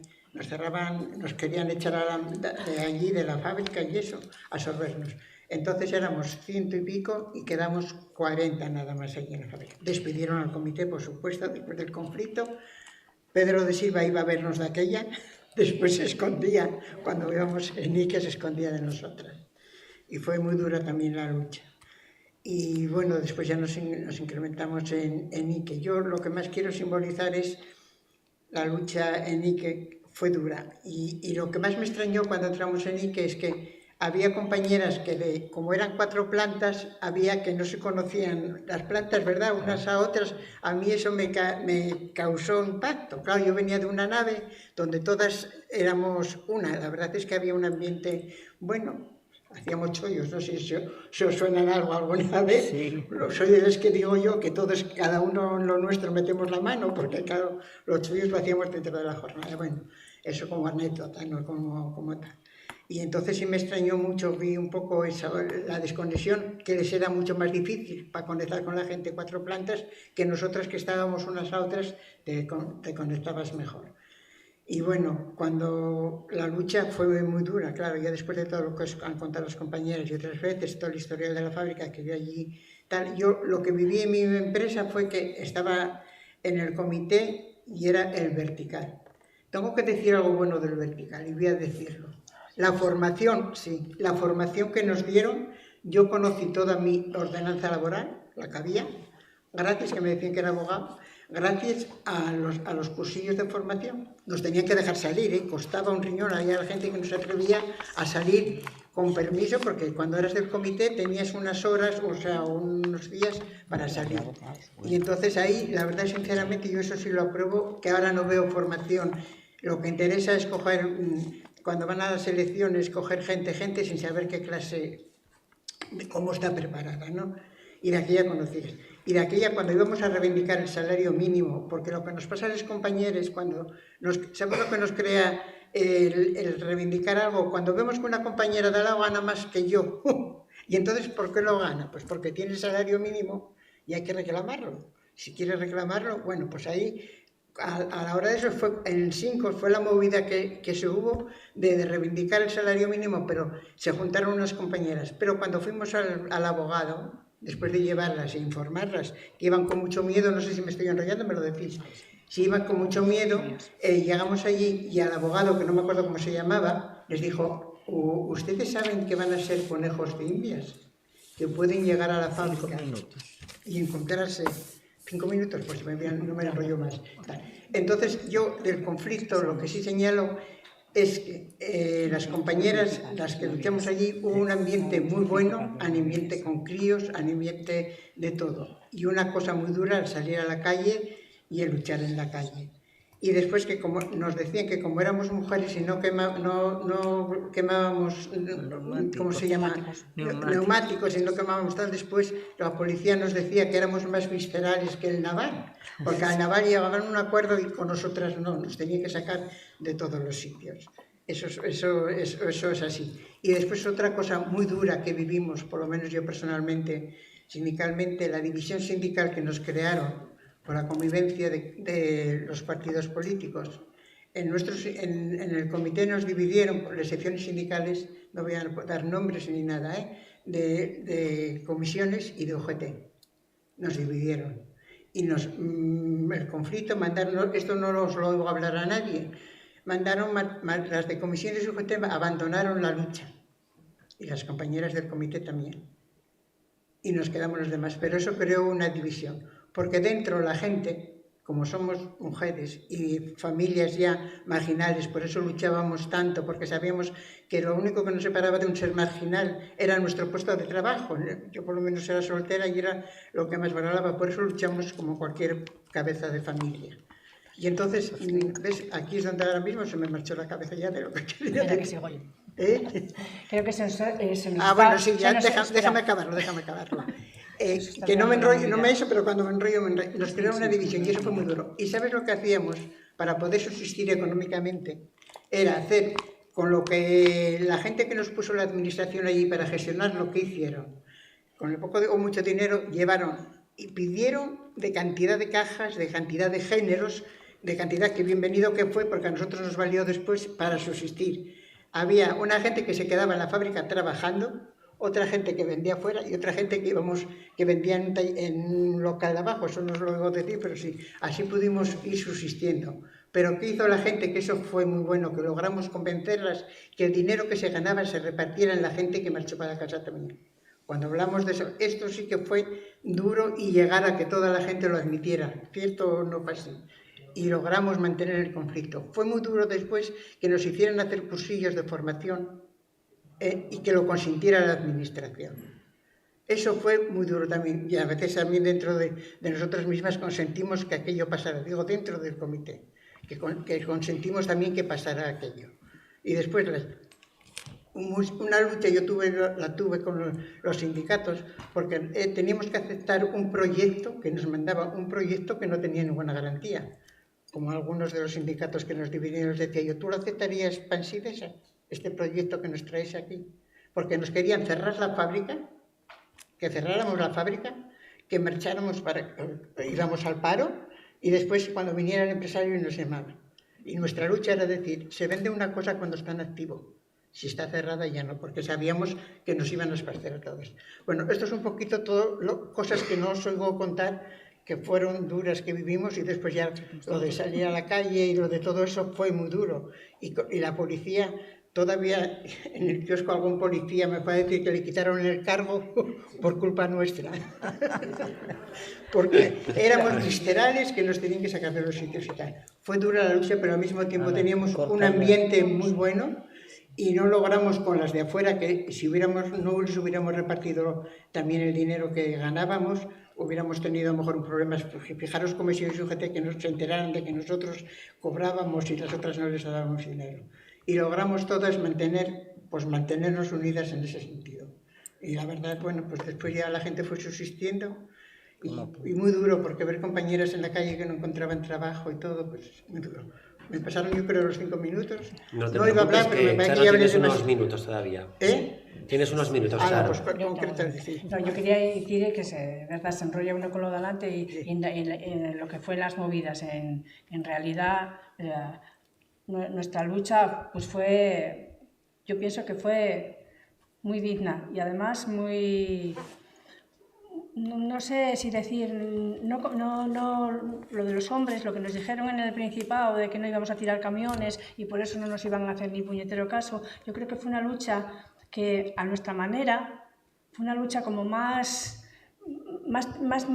personal, más de estar en las movidas. Es decir, cuando decías lo de las barricadas, lo de que prendían las barricadas y los de Naval y otros sitios cogen y marchen, van corriendo. Nosotros allí quedamos plantados delante de la barricada. O sea que te quiero decir que fue una lucha dura y además una represión fuerte, porque además de la policía de aquí, como nosotros decíamos los de casa, que ya los conocíamos, ya nos conocíamos, todos sabíamos quiénes eran, nos trajeron a los del pañuelo azul, los del pañuelo amarillo, que venían de Burgos, de Valladolid, y eran como caballos percherones, así de enormes.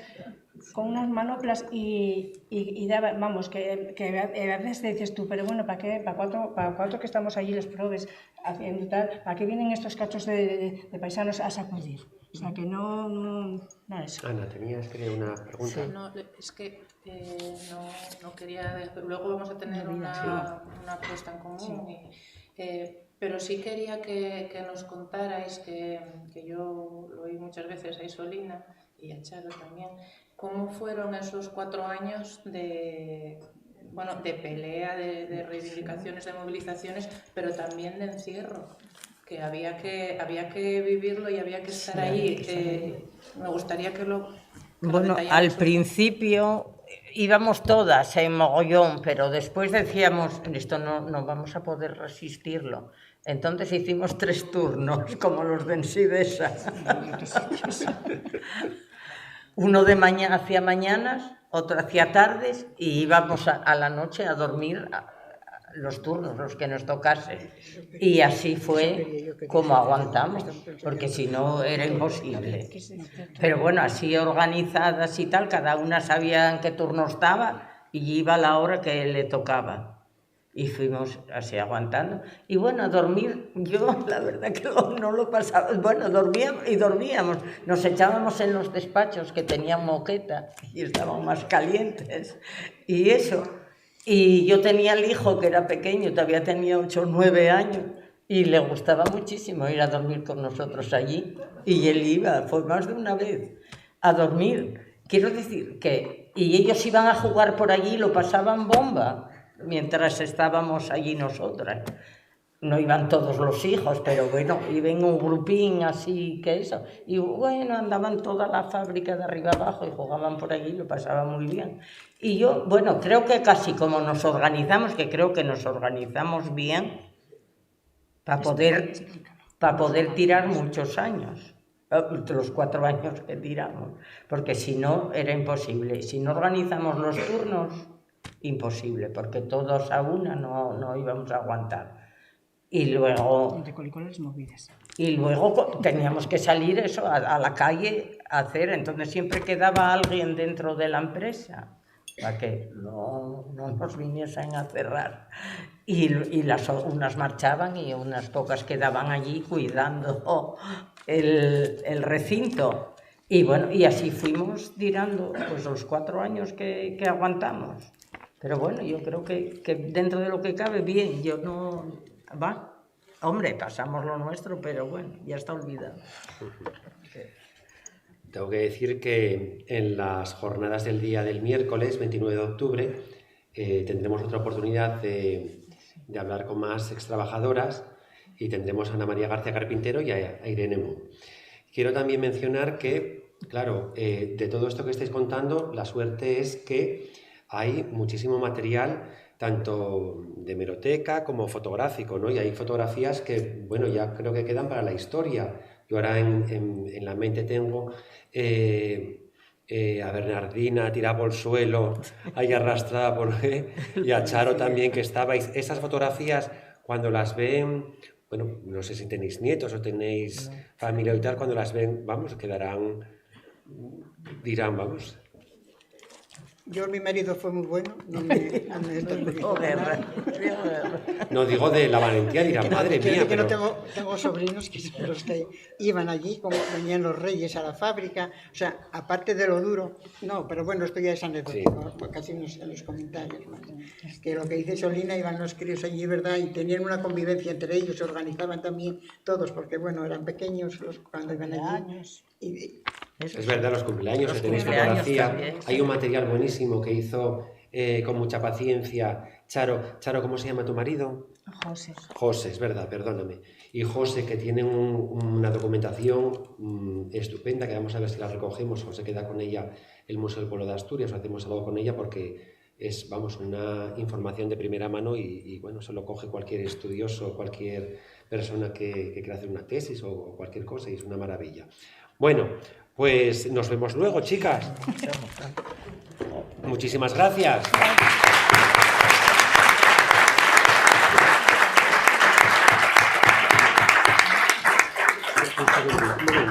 Un momentín. Sí, mira, simplemente tenemos aquí a Irene Díaz, simplemente para presentar unos minutos el podcast, investigadora del Instituto de Historia Social Valentín de Foronda, EU-UPV y del AFOSA. Nos va a presentar un podcast, Lo que no pasa de moda, solidaridad y acción colectiva de las obreras de Ike. Pues muy brevemente, porque yo creo que lo que realmente importa, lo que no debería de pasar de moda, es escuchar a los obreros de Ike. Entonces, con mucho cariño con los materiales, mucho cariño, mucho compromiso también con lo que supuso la movilización que protagonizasteis, pero también el trabajo que desempeñasteis, y con los testimonios orales del Archivo de Fuentes Orales, pues de alguna manera hicimos nuestra pequeña contribución y un homenaje a vosotros y también un acto sobre todo de agradecimiento y de que intentemos aprender algo, que necesitamos hacer un poco de memoria. De ahí en buena medida el título que da nombre al podcast, que es Lo que no pasa de moda o lo que no debería de pasar de moda. No sé si lo vamos a escuchar. Vamos a escuchar unos minutos y lo que vamos a hacer es colgarlo entero, ¿te parece? En la página web de Cultura Gijón, para que lo podáis ya escuchar tranquilamente. Vale, vamos a escucharlo unos minutos. ¿Qué consideras que, por ejemplo, que podemos poner? Te dejo. No puedo, no tengo un criterio de selección. Bueno, pues empezamos con el comienzo y así quedamos todos con ganas de escucharlo entero en casa.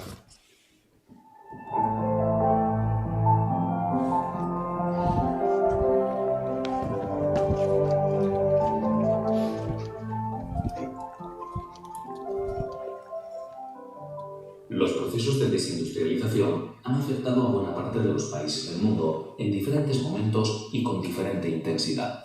Son procesos que no pueden desligarse de la propia lógica capitalista en su búsqueda constante por el crecimiento y acumulación del capital. La globalización trajo aparejada la deslocalización y al mismo tiempo la relocalización en otra región o en otro país.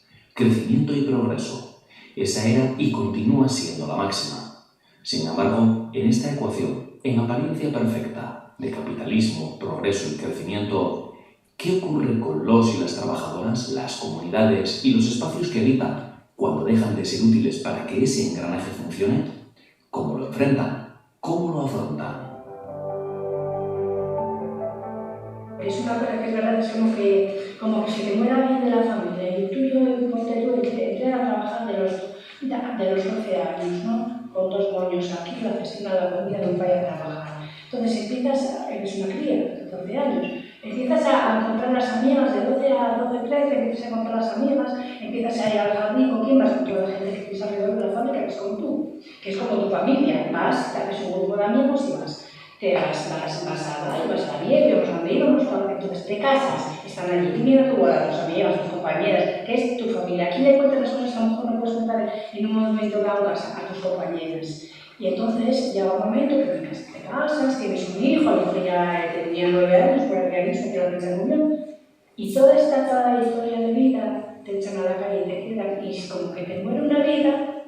Que ese es otro problema en estas fábricas que hay tantísima gente. Es un problema que dices, joder, toda esta vida mía, toda esta familia mía, como que yo con la gente de ahí que, ay, como si quieras a un familiar que hace mucho que no lo ves, porque es que te quedó, oye, si te nos quedó, donde vamos a la cola y ahora vamos, te cayó la nariz, cago yo aquí, ¿no? En la vida tienes que escoger, y escoges en función de lo que piensas, de tus creencias. Yo creo que a nivel sindical el momento para mí más duro fue cuando nos pusieron encima de la mesa un expediente de regulación de empleo, un expediente para echar a 149 compañías. Yo creo que a partir de ahí yo entendí que había un antes y un después y que había que poner toda la carne en el asador para revertir esa situación. Pero una situación de mucha rabia, de mucha impotencia. Y yo creo que de alguna manera ya intuía que el mundo que pensábamos que iba a ser siempre así, iba a cambiar de una manera muy drástica. Lo que no pasa de moda.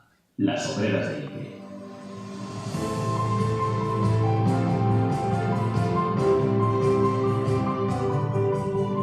Confecciones Gijón fue fundada en 1952 por el empresario Enrique López en el barrio de El Coto de Gijón. La empresa se especializó en la fabricación de camisas de caballero y pronto se hizo célebre por su modelo estrella, la línea de camisas Ike, nombrada así en honor a Dwight Eisenhower, hasta el punto de que la fábrica pasó a ser conocida comúnmente por este nombre. Gracias a la calidad de sus camisas, Confecciones Gijón se convirtió en la fábrica textil más grande de Asturias durante los años 60 y 70.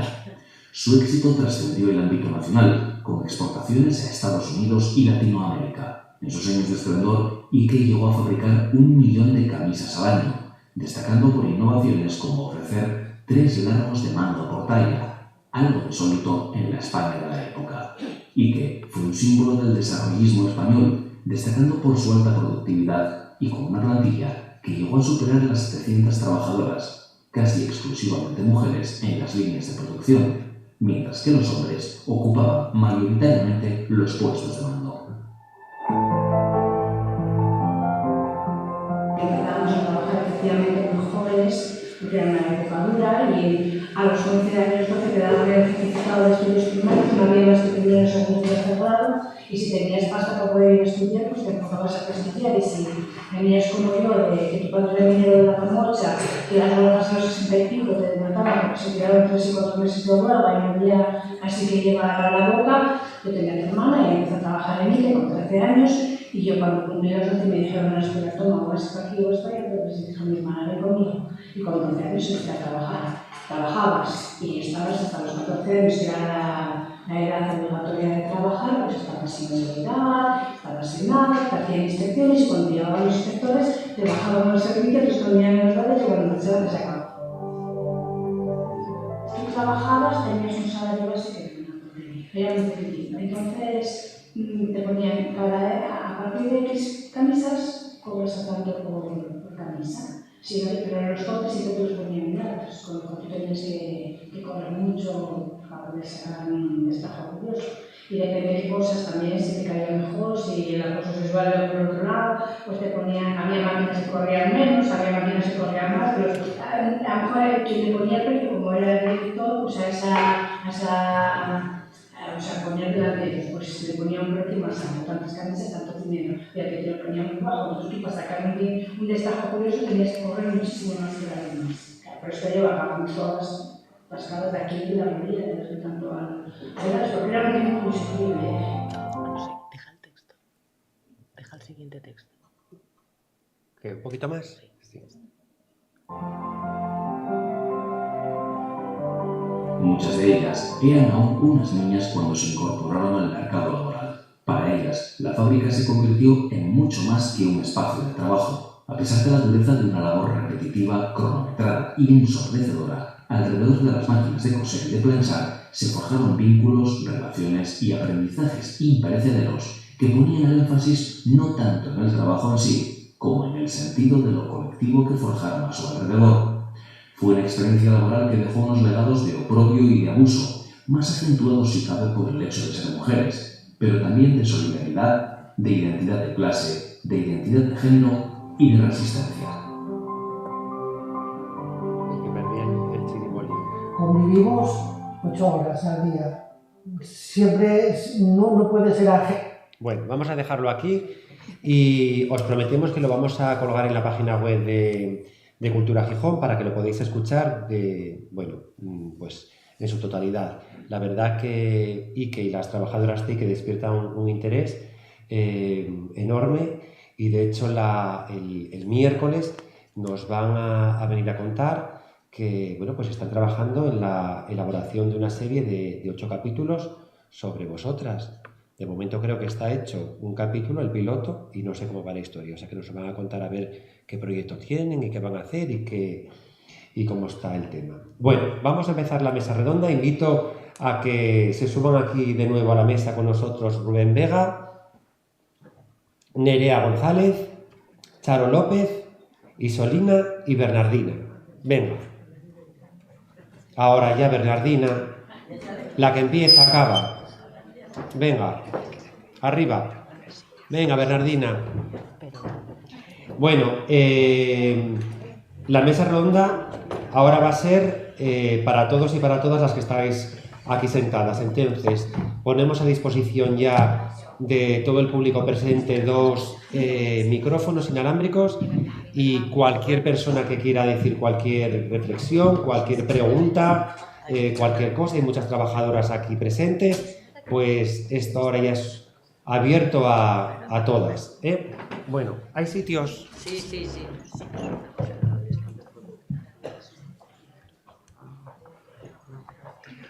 Bueno, pues quiero daros las gracias a todas y a todos por vuestra participación y muy bien, Bernardina, que no quisiste subir, pero hiciste una charla pues estupenda. Bueno, vamos a empezar. ¿Alguna pregunta de alguien del público? ¿Alguna reflexión? Ana Carpintero, hay que decir algo. Venga. Laura. Sí.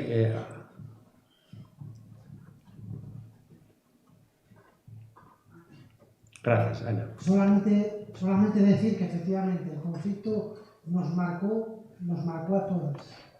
a todas, pero que a pesar de que, bueno, hubo momentos muy buenos y hubo momentos de mucho sufrimiento, conforme ha pasado también el tiempo, bueno, pues las relaciones entre las gentes siguen existiendo.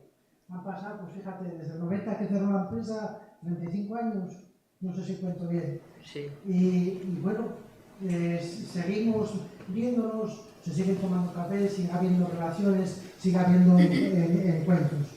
Yo creo que fundamentalmente el conflicto marcó de alguna manera nuestras cabezas, nos hizo también tener un comportamiento o un pensamiento más claro, distinto, diría yo, de todo lo que nos rodeaba y de nosotras mismas también. Yo creo que es lo más importante. Y a mí lo que más me choca también es que mira que nos criticaban y demás, pero conforme ha pasado el transcurso del tiempo, yo creo que es un conflicto que se recuerda mucho en la ciudad y de una manera cálida, digamos. Como yo digo, con aquel puñado de mujeres hicimos un cesto muy grande e importante. Yo entiendo que fue así. A mí me gustó mucho un momento que hubo, que recuerdo, el día que inauguramos el 2 de octubre, ¿no? Yo ya no sé dónde estamos. El 2 de octubre en la Ciudadela, en el Museo de la Ciudadela, que os juntasteis ahí un grupo variado, yo creo que incluso hasta de ideas y de participación en el conflicto, ¿no?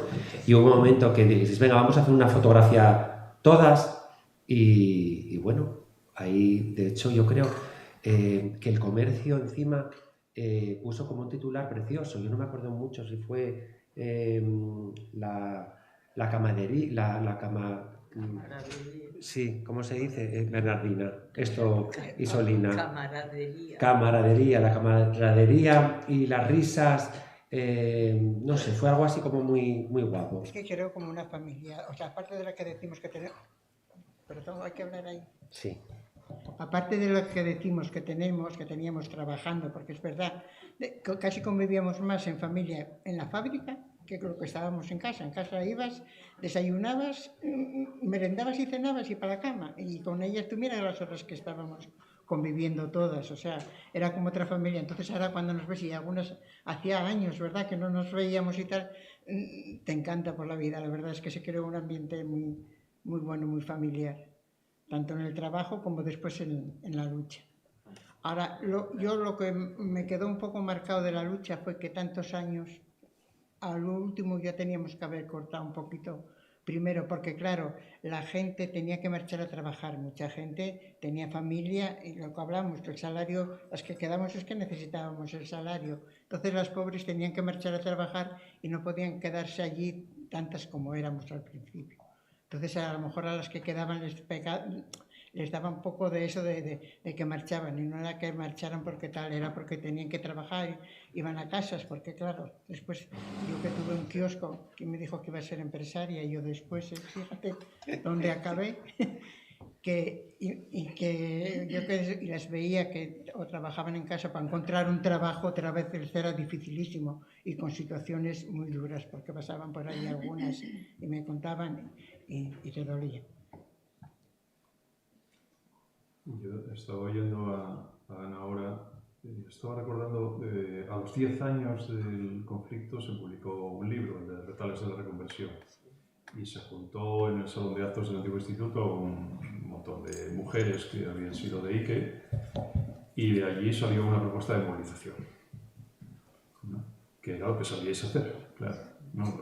Luego no la hicisteis, pero espontáneamente del coloquio entre vosotros surgió lo de ¿por qué no vamos al ayuntamiento a preguntar qué hay de lo nuestro? Y no nos juntamos todos otra vez, ¿no?, a protestar.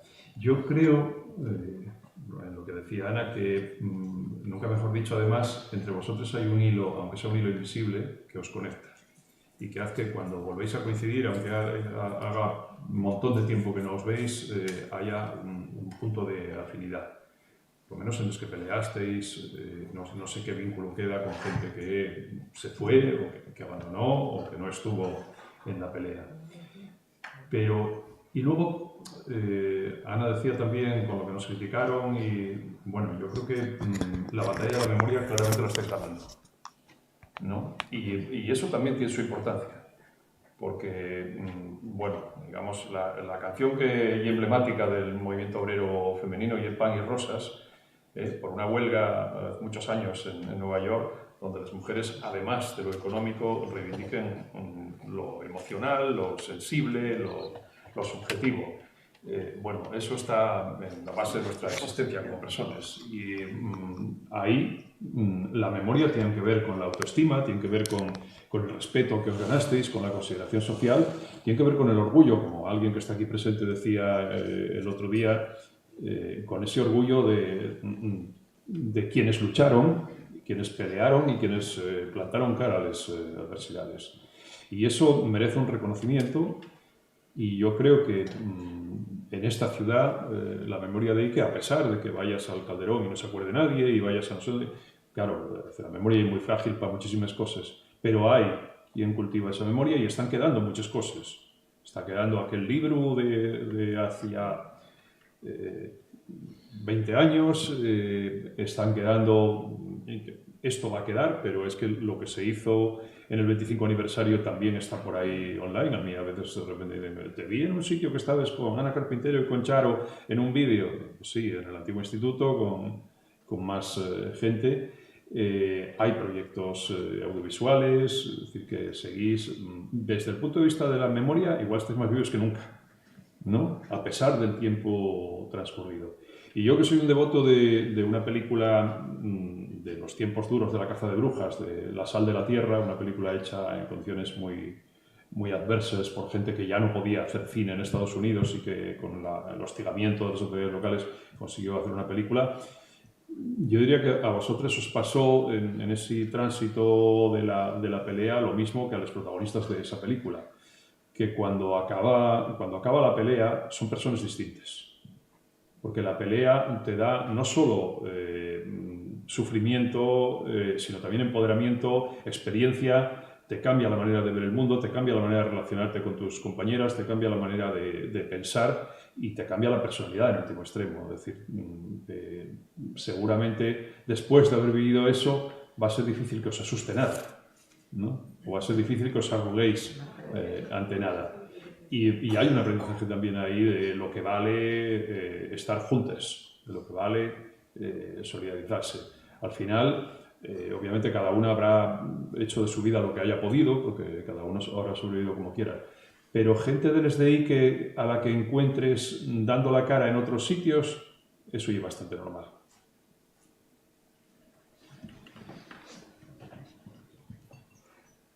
¿Tenemos una pregunta del público? Sí, vamos a ver, son como dos cosas en una, ¿no? Entonces, partiendo de que yo entiendo que el conflicto de Ike es un conflicto básicamente por la defensa de los puestos de trabajo, ¿no? Que luego va adoptando con el tiempo pues, diversas formas de movilización. Entonces, a cualquiera de las mujeres que estuvieseis en este fregado, ¿no? Primero, cuando oyes aquello, cuando empieza la movilización, digamos, dura, lo que ya es salir de la fábrica y salir a pelear a la calle, cuando oís aquello de ¿dónde vais pensando que vais a ser capaces de poner patas para arriba a un camión, por ejemplo, volquetes? No, eso cómo se encaja, eso por un lado. Y luego, la segunda parte, la última, ¿no? Entiendo que había, pues, mujeres que también tenían que compaginar eso con lo que pues, era la casa. Y entonces ahí, pues, habría compañeros, habría maridos, habría el grado de filiación, a mí es lo que menos me interesa. También había mujeres solteras que también su vida tendrían. ¿Cómo entendían ellos, en este caso, esa lucha? O sea, simplemente como 2 sueldos que tienen para casa o como algo más. ¿Quién contesta esta pregunta? Charo.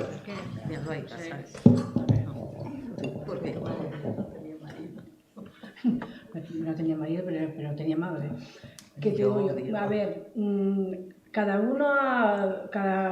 trabajadora a veces fue un caso, porque había maridos que entendían el problema, porque a lo mejor algunos teníamos que ser sindicalistas y vivían tal, otros porque eran hombres normales y entendían las cosas de la lucha y de todo esto, pero también había muchos compañeros que tenían muchos problemas porque los maridos, las parejas no les entendían, no creían, no consideraban que tenían que estar luchando. Y eso pasábamos también pues cuando se echaban horas extras en la fábrica, si echabas horas extras, pues bien, porque llevabas el dinero para casa, pero pues si voy a quedarme para no sé qué, para ir a una asamblea, para tal, ¿a qué tienes que ir a asamblea? ¿A qué tienes que ir a asamblea si no hay para nada? O sea, que ese sentir, pues tuvo mucha gente, porque cada uno, y luego otros tenían madres y tenían familiares. Yo tenía un fío que yo siempre dije que tengo un remordimiento, porque ya pedí perdón varias veces, porque claro, porque ya veo, yo empaqueté el lugar ahí, porque a mi madre, que era la que me lo cuidaba cuando no iba a la fábrica, cuando salía de la fábrica iba para casa, pero y que ahora al no ir, pues estuvo marchado con mi hermana para San Sebastián y era un crío. Como yo digo, yo estaba embarazada cuando empezó el conflicto de Nelson. Y cuando se acabó el conflicto ya había hecho la primera comunión, o sea que fue toda una vida que llevaste con ellos. Entonces dices tú, a ver, decía tu madre cuando llegabas. Claro, decíame, sí, ¿de dónde vienes? Decía él. Bueno, pero quiero decirte que eso es lo que y una parte que lleves contigo, que la llevamos mucho las mujeres, porque, a ver, también los hombres faltan de casa, faltan en los conflictos, pero no tienes esa sensación de culpabilidad, que bueno, a lo mejor luego ya vamos avanzando un poquitín y ya vas dando cuenta de que también los hombres se fueron implicando y no tal, pero ese remordimiento que te queda encima, pues es una cosa que dices tú, wow, estuve perdiendo a mí muchas cosas de la familia por la lucha, pero luego dices tú, pero tengo que hacerlo, porque a ver, tú tienes que defender tu puesto de trabajo. Y una cosa que dije siempre es que yo quiero llegar a mi pensión.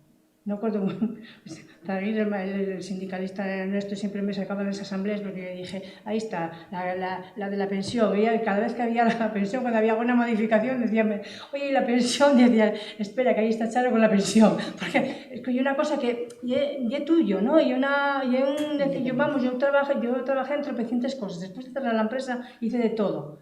Trabajé en todo, estudié para cocina y no para hacer cocina, luego no resultaba, pero bueno, fui a promocionar bombillas de files, era una sensación de que yo estaba un mes en casa y es que me carcomía, porque yo llegué a tener mi jubilación como Dios manda. Entonces, yo siempre digo a las mujeres, tenéis que seguir trabajando, tenéis que tener lo vuestro, porque la vida da muchas vueltas y nunca se sabe cómo vas a acabar. Entonces, oye, ¿qué soy yo? Pues sepárate, pues es que una situación que lo que necesites, y lo que es tuyo, y tú lo ganaste y es tuyo. Entonces yo digo que eso hay que tenerlo siempre muy presente. Muy bien. ¿Alguna pregunta? ¿Nerea? ¿Irene? A ver, hay una pregunta por ahí. Hola. Hola. Dos cosas quería puntualizar. Bueno, yo soy Alberto Rodríguez, una de las dos personas que os he nombrado antes, el proyecto audiovisual de la serie. Más que nada para no llegar a equívoco, Tenemos un proyecto en marcha y tenemos un capítulo piloto, pero está escrito, no está rodado todavía. Vale. Entonces... Muy bien la aclaración. Para, más que nada eso, para Sí. llegar aquí, pues el miércoles explicaremos un poco en qué estado está. Y la segunda cosa que quería, por un lado preguntar y por otro lado comentar, es que precisamente más allá de todo lo que fue pura y dura movilización laboral y reivindicación del derecho a mantener vuestros puestos de trabajo y tal, es muy, muy, muy interesante cómo se puede vivir eso a nivel personal, un poco en la línea de lo que estáis comentando, ¿no? Cómo eso afectó a todo vuestro núcleo familiar, de amistades, social, etcétera. O sea, que sí que estoy un poco de acuerdo con lo que decía Rubén, de que seguramente empezasteis el conflicto siendo unas personas y al final del camino fuisteis otras, y muchas veces la circunstancia os obligó a reconvertiros. Y la pregunta final es, ¿cómo vivisteis después los años inmediatamente posteriores? ¿Cómo sentíais o dónde os ubicasteis un poco a nivel general?